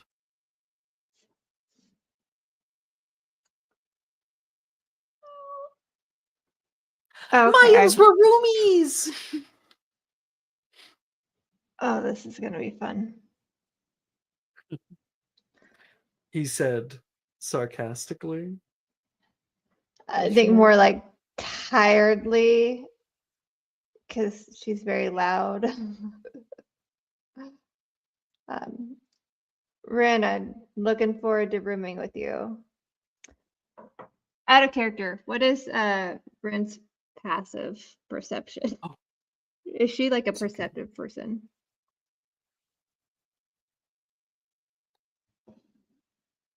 Not especially.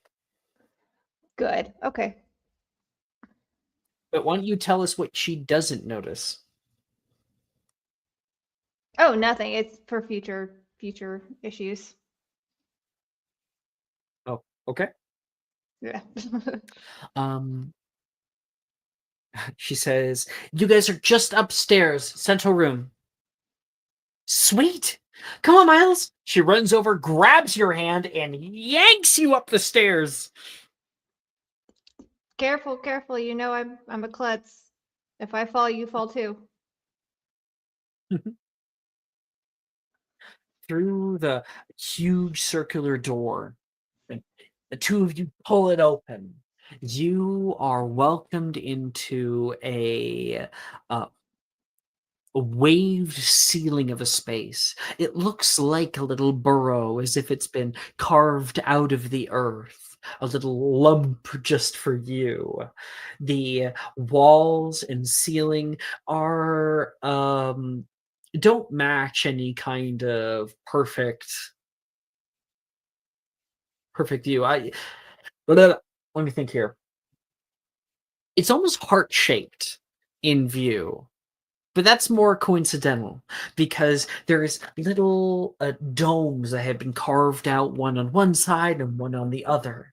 And then there are even stairs that lead up to a further carving where queen size beds are laying in little alcoves, and there's a curtain that can be drawn between them. My gosh! This is so much bigger than in our first year. They really outdone themselves. I was kind of hoping that you weren't going to be like, "Oh, us boys always had something like this." No, from what I can remember, I was too busy being mad about being in Hufflepuff to enjoy the room. That Yeah, you wanted pretty to be in crowded. like Slytherin or something. I don't remember. Ravenclaw. Ravenclaw, right? It was Wilfred whose worst nightmare was to be in Ravenclaw. He wouldn't have made it if he tried. The both of you ended up easing up to it. I call right, bunk. She runs in that way. What's so There special about is- right? I just like the right side. It's closer to the door. Up above you, there is a big circular window of stained glass. And right now there would be no light coming out of it, but in the morning it's going to be like a beautiful spotlight that blooms through the room. There's lots of carved wood that is set into the wall, and the walls are like a light cream color. They've been hand plastered down, very, very smooth. There is places where vanities have been placed, a really, really beautifully gold filigreed vanity. There is a walk-in closet as well on both sides, and plush cushions that litter the room. Really cozy in here. Okay, first things first. How do we want to decorate? I'm thinking like a maximalist view, you know? Whatever you want to do. Come on, don't be a wet blanket, she says. No, I'm happy with whatever you choose. You sound like Lucia, she says. I mean, I'm not happy with whatever you choose. That's the spirit. What do you want? She says, starting to pull out some of her stuff. String lights are non-negotiable. Did you bring anything? I got one suitcase. Just the one? I mean, yeah, that's all I need. Oh. I mean, if you need this closet space, you can have it. Seriously? My stuff will fit in the dresser just fine. Well, kind of like the same size. If you wanted to borrow any of my stuff, go right ahead. She'll walk into your closet and go, "Don't mind if I do." She'll start to put up her stuff with her wand. Miles is kind of looking at himself because it's like the second girl now who tries to dress him up in girl clothes. He's just like, okay.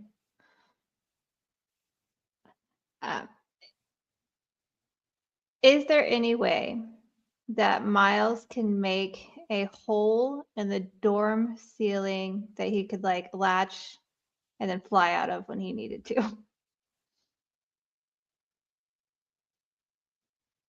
I think there's definitely some port windows Okay, that are higher up, like over your beds, that you could go right out of. perfect. He's gonna make a note of that in his journal. How do you want to decorate your space, Cecily? So he does not have very much at all. He has one family picture from the summer before he got sorted. It's his mom, dad, and sister. And he has an old beaten Ravenclaw scarf, a one of the Ravenclaw pins from tonight he actually took, and Yoink. yeah, and just a few other weird girly things that you wouldn't think, but they look really old and outdated, but he keeps with them. And he sets those very carefully on the dresser. And then he has like 5 outfits, and that's it. So he just 5 throws outfits. them in the drawer after that. Like the only thing he Like cares about every is guy I know. yeah. 5 outfits. Ren is thankful he put him in a drawer because he's not the cleanest person. And that's it. And then he has his journal, but he keeps that on him at all times. From the closet, you can hear, "We should have like movie nights or something. You know, like dormy nights." Movies are good. Have you seen a lot of Muggle movies? Yeah, back in the day, Levi showed me a few. They're really cool. I kind of can't get enough of them. But there's this new thing called TV shows. Have you ever seen Friends? She says, popping out. I have. I'd like to watch Muggle TV as well. Sweet. Now we just have to figure out how to get Muggle TV to work at Hogwarts. I know technomancy is taught in Ilvermorny, and we have people from there. All we have to do is find one. Done. You're on technomancy duty. I'm on acquire a television set. Cool. She goes back inside. Writes down technomancy person ? Well, what are you wearing for tomorrow's student orientation? Pants and a t-shirt. Pops out. Looks incredulous. 1 second. She goes back inside. Pops out. And throws you a somewhat masculine button-up floral shirt. Try that one on. Right First impression. here. First impressions are everything, Miles. Or second first impressions, you know? I mean, okay. And he will actually just start stripping in front of her because he's so used to doing that. Rin like looks away for a minute. Like I'm not certain if I'm okay with seeing this. And as she's putting stuff away, you will see from like wait. Look at like this. Look at the corner like I mean, he's not fit at all, but he does have a very big scar on his chest. So obviously, you don't have to be fit. Are you kidding me? I know, but This that's is- like I was this is like, this, Rin. that's what she's seeing is literally not much except for like a really skinny boy with a big scar down his chest. So Where did you even Okay. find this shirt? This shirt's not mine. No, it's mine.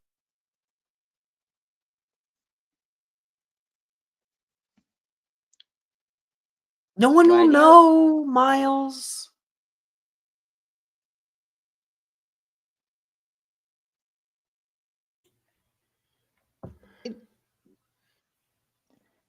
I'm going to choose to believe you. And I feel like I'm going to regret this. It's gonna be so much fun. Elsewhere at the Slytherin common room, two other people are getting situated with their roommates. Lucia, Rhiannon. You guys here? Hello. It's getting more and more. I think I need to buy a first. I don't know. That sounded pained. I know I'm staying up forever. Me and Jess are playing Marble Bibles later. Oh, are we? Are we? Yeah, Because I we asked you are. and you didn't answer me. I'm not gonna lie, I meant to, and then I completely got distracted by this TikTok of a woman making bread. I would Alright, join you, well- but I'm fucking exhausted. So Go to sleep, loser. Wow. Damn. Why Also, the fuck did you purr like a cat? I don't. Well, Yeah, where's where's our Thrawn? He's Cameo passed out in the today? living room. Yeah, It's he's. fine. We're Leave him. bereft. Precious. I can go. I'm gonna go get him. Also, you should add me on Marvel. Sure, dorks. You want to play? You want to I play? might play tonight. That's fine. Let me Wait, go no, get the cat. you also have been up since I know you've been up since 6 this morning. I encourage you to make bad decisions and stay up. Yeah, I can sleep till I don't have anything till 5 o'clock tomorrow, so I'm good. Yeah. Okay, all right. I guess we know what we're doing tonight. Anyway, Anyway, Now I'm having FOMO because I downloaded it for you, Jess, but I know I need sleep. I got the kids tomorrow. go, dude. Just go to sleep. You literally were just Don't complaining at the specifically start go of to this sleep right episode. now, though. Yeah, not right now. Just do this and then you can go to sleep. Yeah. There will be tomorrow, possibly, maybe. Always. I'm always playing Rivals. Always. And by the way, when I play with you guys have to show me how to play. Okay. Thron. Thron. He's showing his beans. Yes. His beans. Yes. Hello, Thron. He can hear me. Star of the show. And the second can- star of the show, Thrawn Scopines. Don't be. I feel like I'm looking at Best someone cat in the world. indecently. Oh, Thank you very much.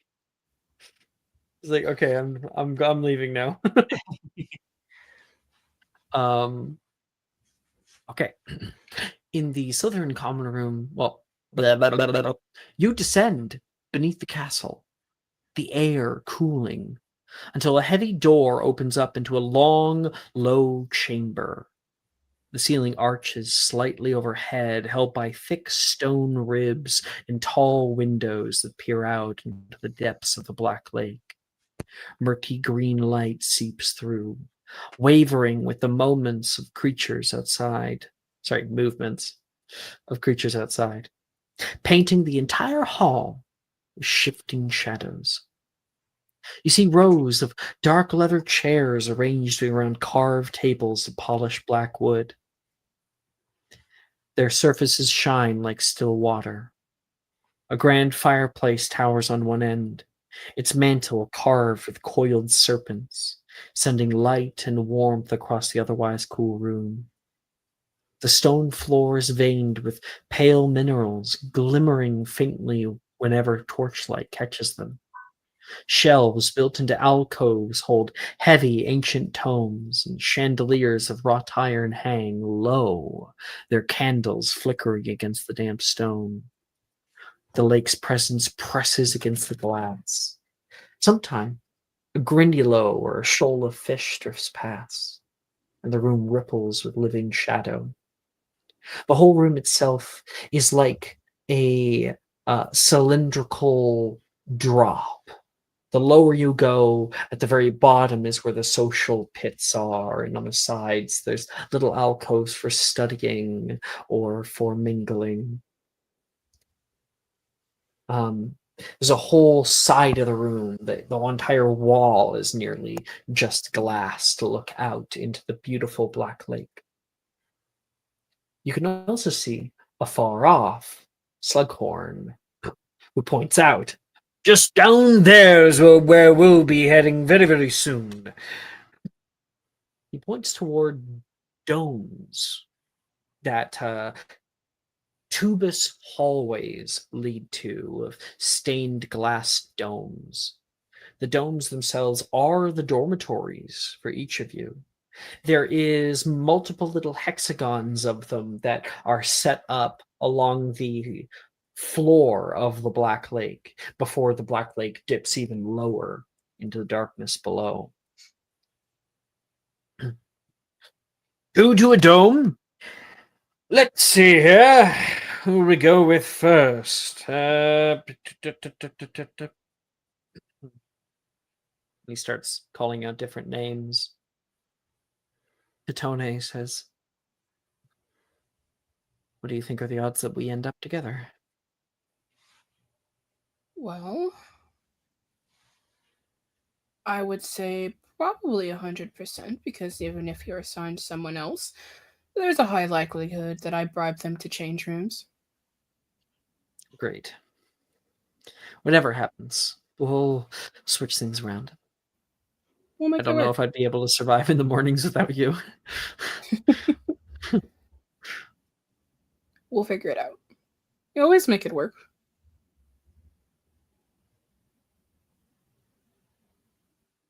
Wilfred says, hope I get put with someone hot.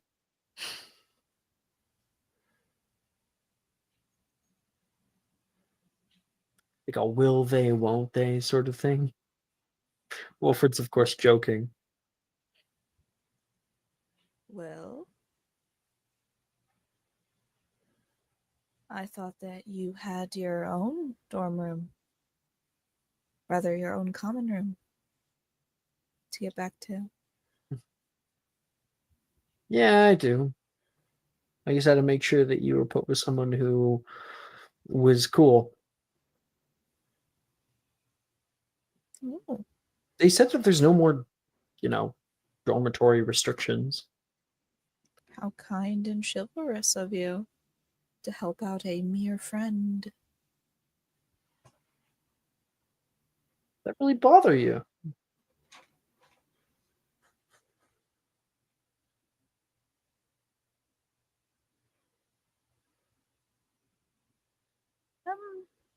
Don't know if you live with someone and travel with them for 4 years. Go through hell together for longer than that before then. You think that you be a little bit more than platonic, but Yeah, you'd think.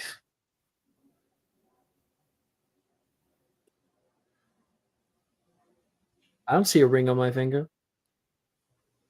Wilfred says. Like a diva. And is that what it wasn't it takes? you who said that, yeah, marriage is just the place where relationships go to die?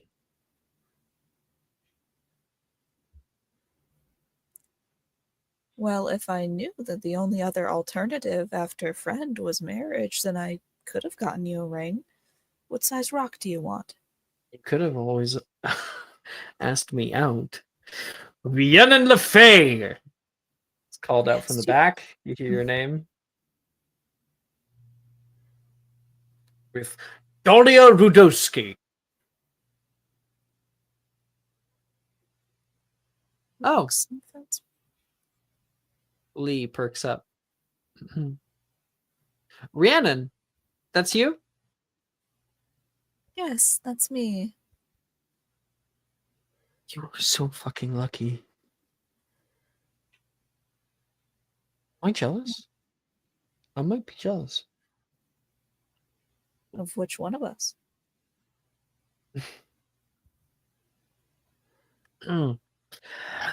Take good care of her. Boyfriend time? Wilfred, without saying a word, leaves. Have fun. Oh, I promise. Complicated. Evidently. Well, we're roomies. Want to go see what we got? Yes, let's. I am hoping that this is not the squeezed in together mess that I was in first year. Probably was even worse out in Ilvermorny. There's hundreds of us to a class year. Oh, no, I'm so sorry. Yeah. I can only imagine.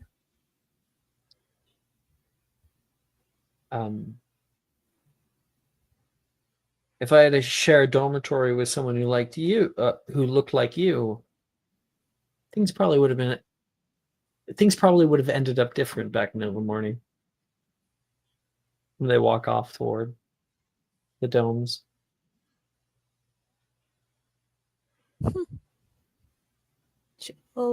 She'll follow. Katone, am I? Yes, Professor. You are with Lucille Moriyama. Hello, Lucille. Hello, Professor. You are in Dome 5. Thank you.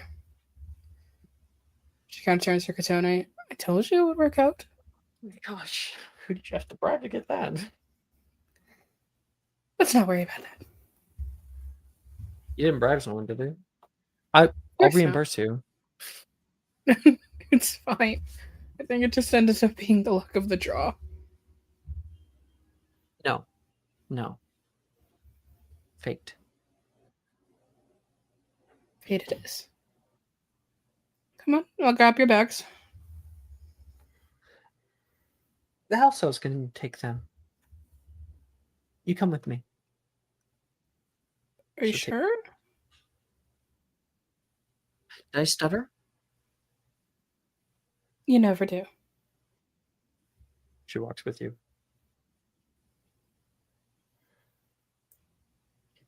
Yeah. Okay. We'll follow Lucia first. Lucia walking into your dormitory. It's these beautiful, like underwater aquarium type hallways with stone walkways, stairs that lead down, and many branchings that curve off toward different dormitories. You pass by dormitory 1, 2, 3. Eventually make your way to 5, where you enter into the dormitory. It's a eye-shaped room, like like a human eye, because the domes are of course circles, but then a portion of that is like taken over for the hallway, so you end up kind of getting this beautiful eye shape with 2 points on either side. When walking inside, there is a desk that has been carved perfectly for those 2 points of the eye, and then in the center there is a plush rug.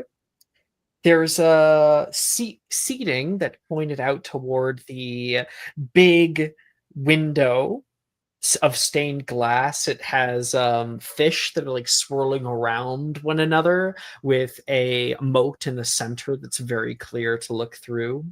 Great view. And of course, on either side, there is a large 4-post bed. This is a little small, Katone says, looking toward her bed. Well, imagine one of these rooms fitting 5, 6, 7 of us at a time.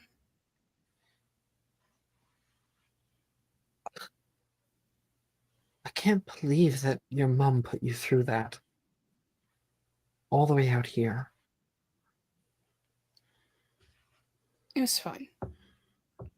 I made a few friends. Yes, I've met a few of them. That Rhiannon Yeah. girl is bad news, you're right. I tried to warn you. She is a strange one, so to speak. And Wilfred, who you will often see with her, is no better. Issa was nice. Smelled a little like booze. Odd. Yes, well. Be careful with the people here. Niceness does not always adequate to goodness. That one boy was kind of cute. Quiet, though. What was his name? Moretti? Miles? Yeah. Miles is a gentle one. I seem to remember his first year. He wouldn't stop crying for his sister. No. That's probably something he wouldn't want you telling me. As if I keep any secrets from you, anyways. Damn straight. In Would you fact, mind? I have some things in my pack here. If you could put them up around the room for us. Of course. I have a few things of my own that I need to set up. She sits down on one of the seats that face out into the lake. Admires it for a while you work. And how do you decorate the room? Okay. So I've been thinking about this for like a whole week. Right? I think like pulling the stuff out of Katone's bag, it's really simple stuff. Probably some fairy lights, some tokens from home, such like that. Real simple stuff. When it comes to her own luggage though, she has one singular suitcase for her clothes. There's not a whole lot. It fits literally to one side of like where her clothes go. And they're all the same color. Singular color. However, she has another bag. And that other bag is where things get interesting. Out of that bag, it's clearly a capacious extremist bag. Because she begins to pull out supplies.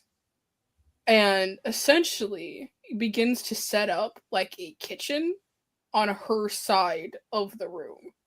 She's pulling out spices, she's got pots, pans, plates, silverware. Make a new whole apartment. She is making herself a kitchen on this side of the room. She has like I don't know if I feel like in the montage you offer Katone like a snack. He takes it, like you keep going in the background. Mm-hmm. She's got like a box that's essentially like an enchanted like box that keeps things cold. She has like I took this on something my grandpa has done.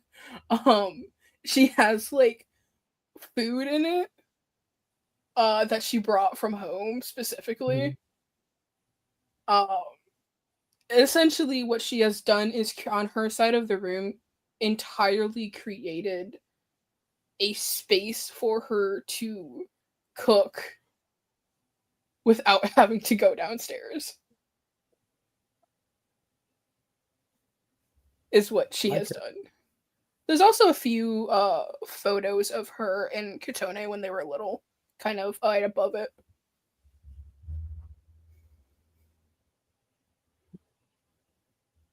You come over toward Katoni when you're finished. What do you think? Tired, she said.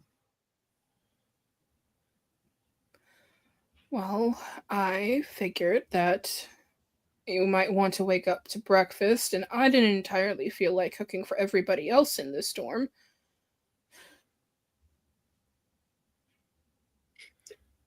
Breakfast can wait for tomorrow. It is kind of late, isn't it? It is, and things tend to get a little bit darker quicker down here. You didn't have to follow me all the way out here. But you did. You didn't have to follow me when your family left either. But you did. I want you to know that I appreciate that. And, well, I'm going to be paying for your schooling entirely. Up front. That You won't have to worry about tuition or anything. Thank you. Think of it as a gift, not payment.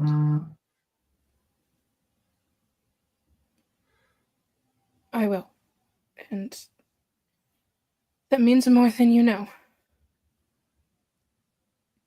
You certainly deserve it.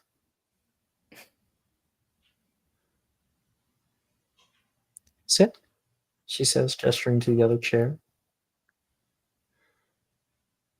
Lucia blinks, but gives like a slight, Come now, you've been working all day.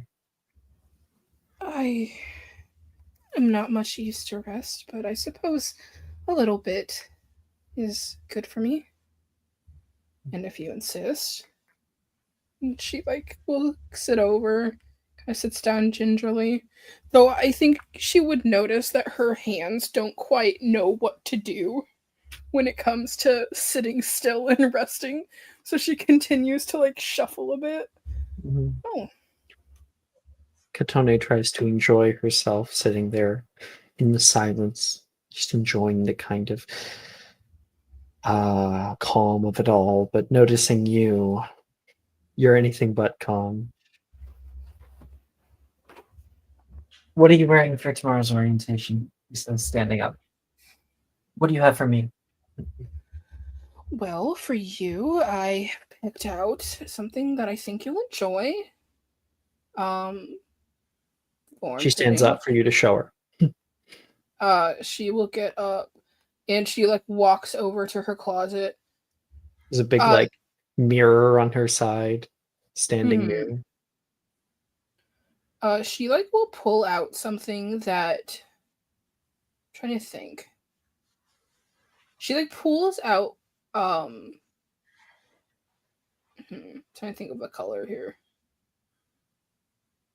I think she would pick something out that's form fitting, that is not revealing, but still in keeping like sort of traditional a little bit.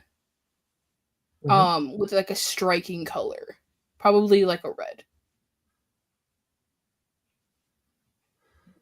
I like the sash, she says. I like what you picked out for the hair. I've been practicing the design. Oh, you've always had good style at the very least. What about for you? Well, for me, and she looks at her own outfits that are all the same color. Mm-hmm. I was thinking the second one. She takes it, pulls you in front of the mirror, and holds it over you.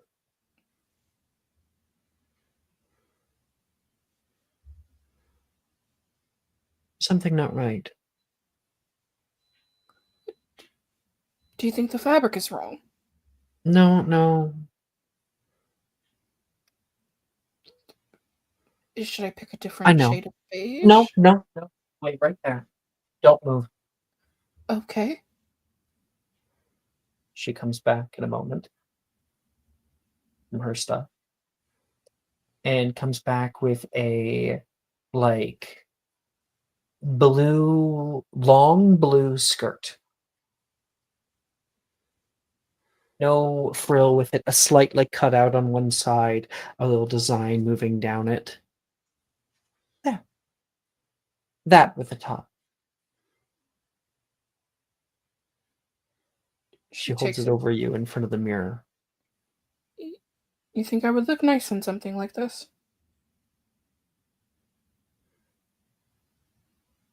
Don't you think? I'm not used to wearing anything that's not.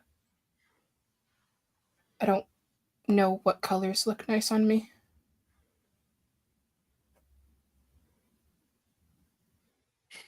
You're kind of like a blank canvas. Anything will look nice on you.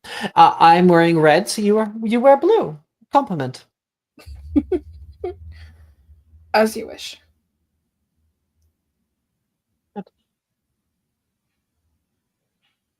And she'll throw you her clothes too. I assume you'll want these for tomorrow. I am going to need to iron these, so yes, thank you. Sorry. Yeah, your pajamas are already laid out over there. Talk in the morning. She seems excited about this new opportunity. Okay. Lucia is very happy for her. Rhiannon. Yep. What's up? Back over at your place, you guys walk into a very similar looking dorm. Woohoo! Nope. Plenty of space. Wondering where the showers are. We could just take a walk outside. If you want to water the whole dorm, be my guest. Yes, one fenestra, and I clean up the whole thing. Very efficient. The same way as back home. Just take everything from on your floor and throw it in your closet. Oh, is that how they did it back in Beautiful Morning? Canada. That's where I'm from. Oh. Never met someone from Canada before. Makes the winters easier out here. I bet. I bet. So, Rhiannon. Sounds so old-fashioned.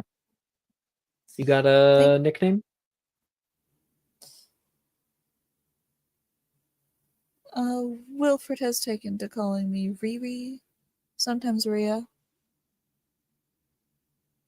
Rhea's kind of cute. I like it. Selectively. I go by Lee. It's more neutral. Dolly is not bad. Like I'm not like upset. It's not like a dead name or anything. It's just Oh. It is nice to meet you, Lee. I like it how it sounds more when it comes out of your mouth. I could say it more. But you'd have to work harder for that.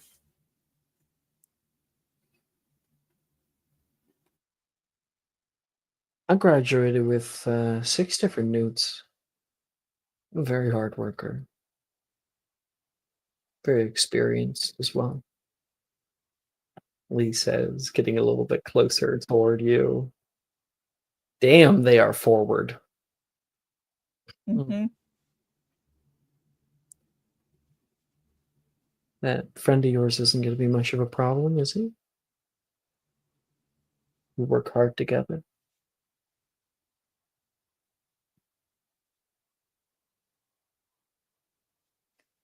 What? Do you want me to call him back here?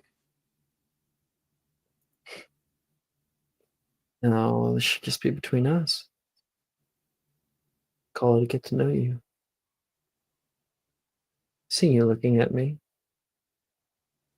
And I can't help but say that I've been looking at you.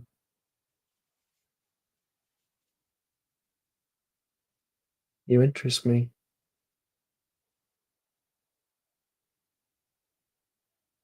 Well, we have to get to know each other at some point, right? The most important thing about dorm life is harmonious living.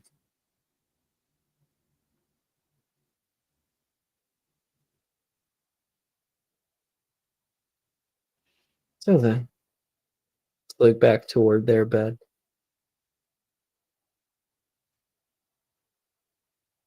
And they'll put an arm around your waist. And flick their wand toward the door, and it slams shut. Mhm. And our camera turns toward the schools of fish moving outside the window, running away outside the window. Running away.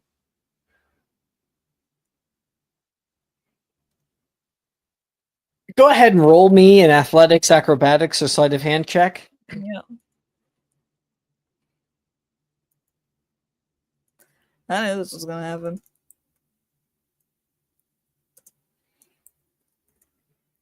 Sleight of hand for sure. Oh, that's not good. 15 for athletics. I will, I guess, waste my inspo on this. No. Use mine. I mean, it's the end of the week. The end of so- the week, anyway. Yeah. Chris said to wait. He's giving you something. No, don't, because it's the end of the week anyway. Annie's given. 18. Keep your Very points. much better. 18. Yep. 15. 18 was for what? Sleight of hand. The slate. Okay. And then a Constitution saving throw. Yeah, she's willpower. It's 12. not the best, but 12. 20 plus 3. 13. Bad on par. Not much. Yeah, dang. Together, huh? And then performance. Performance? Damn it. 21. It's the one fucking skill I don't have proficiency in charisma.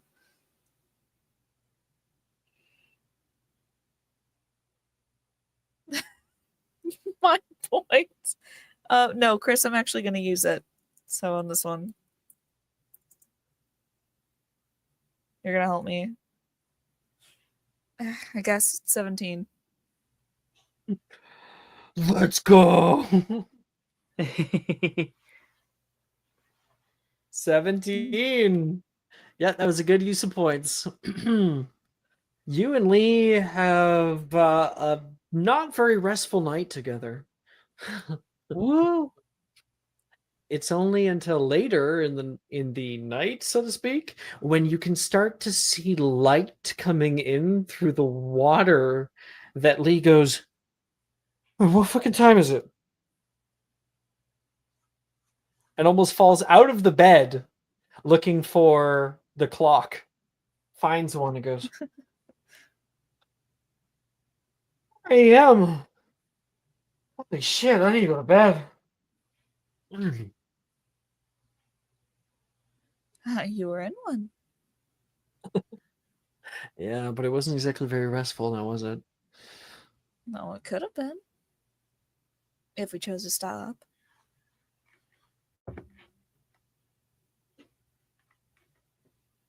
I think that might be your bed now. Dahlia says. We could share sometimes. Push them together? You never did answer how your friend would feel about that.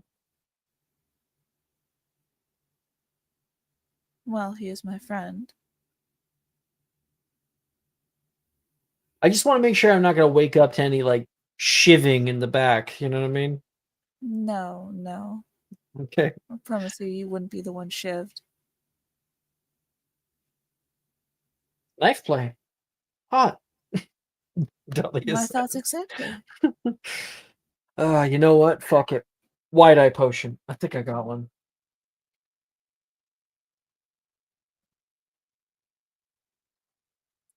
And Dahlia will Mm-hmm. go to get that. And the night need not end. Are you guys pushing beds closer together? Sure, why not? Just for Just for fun.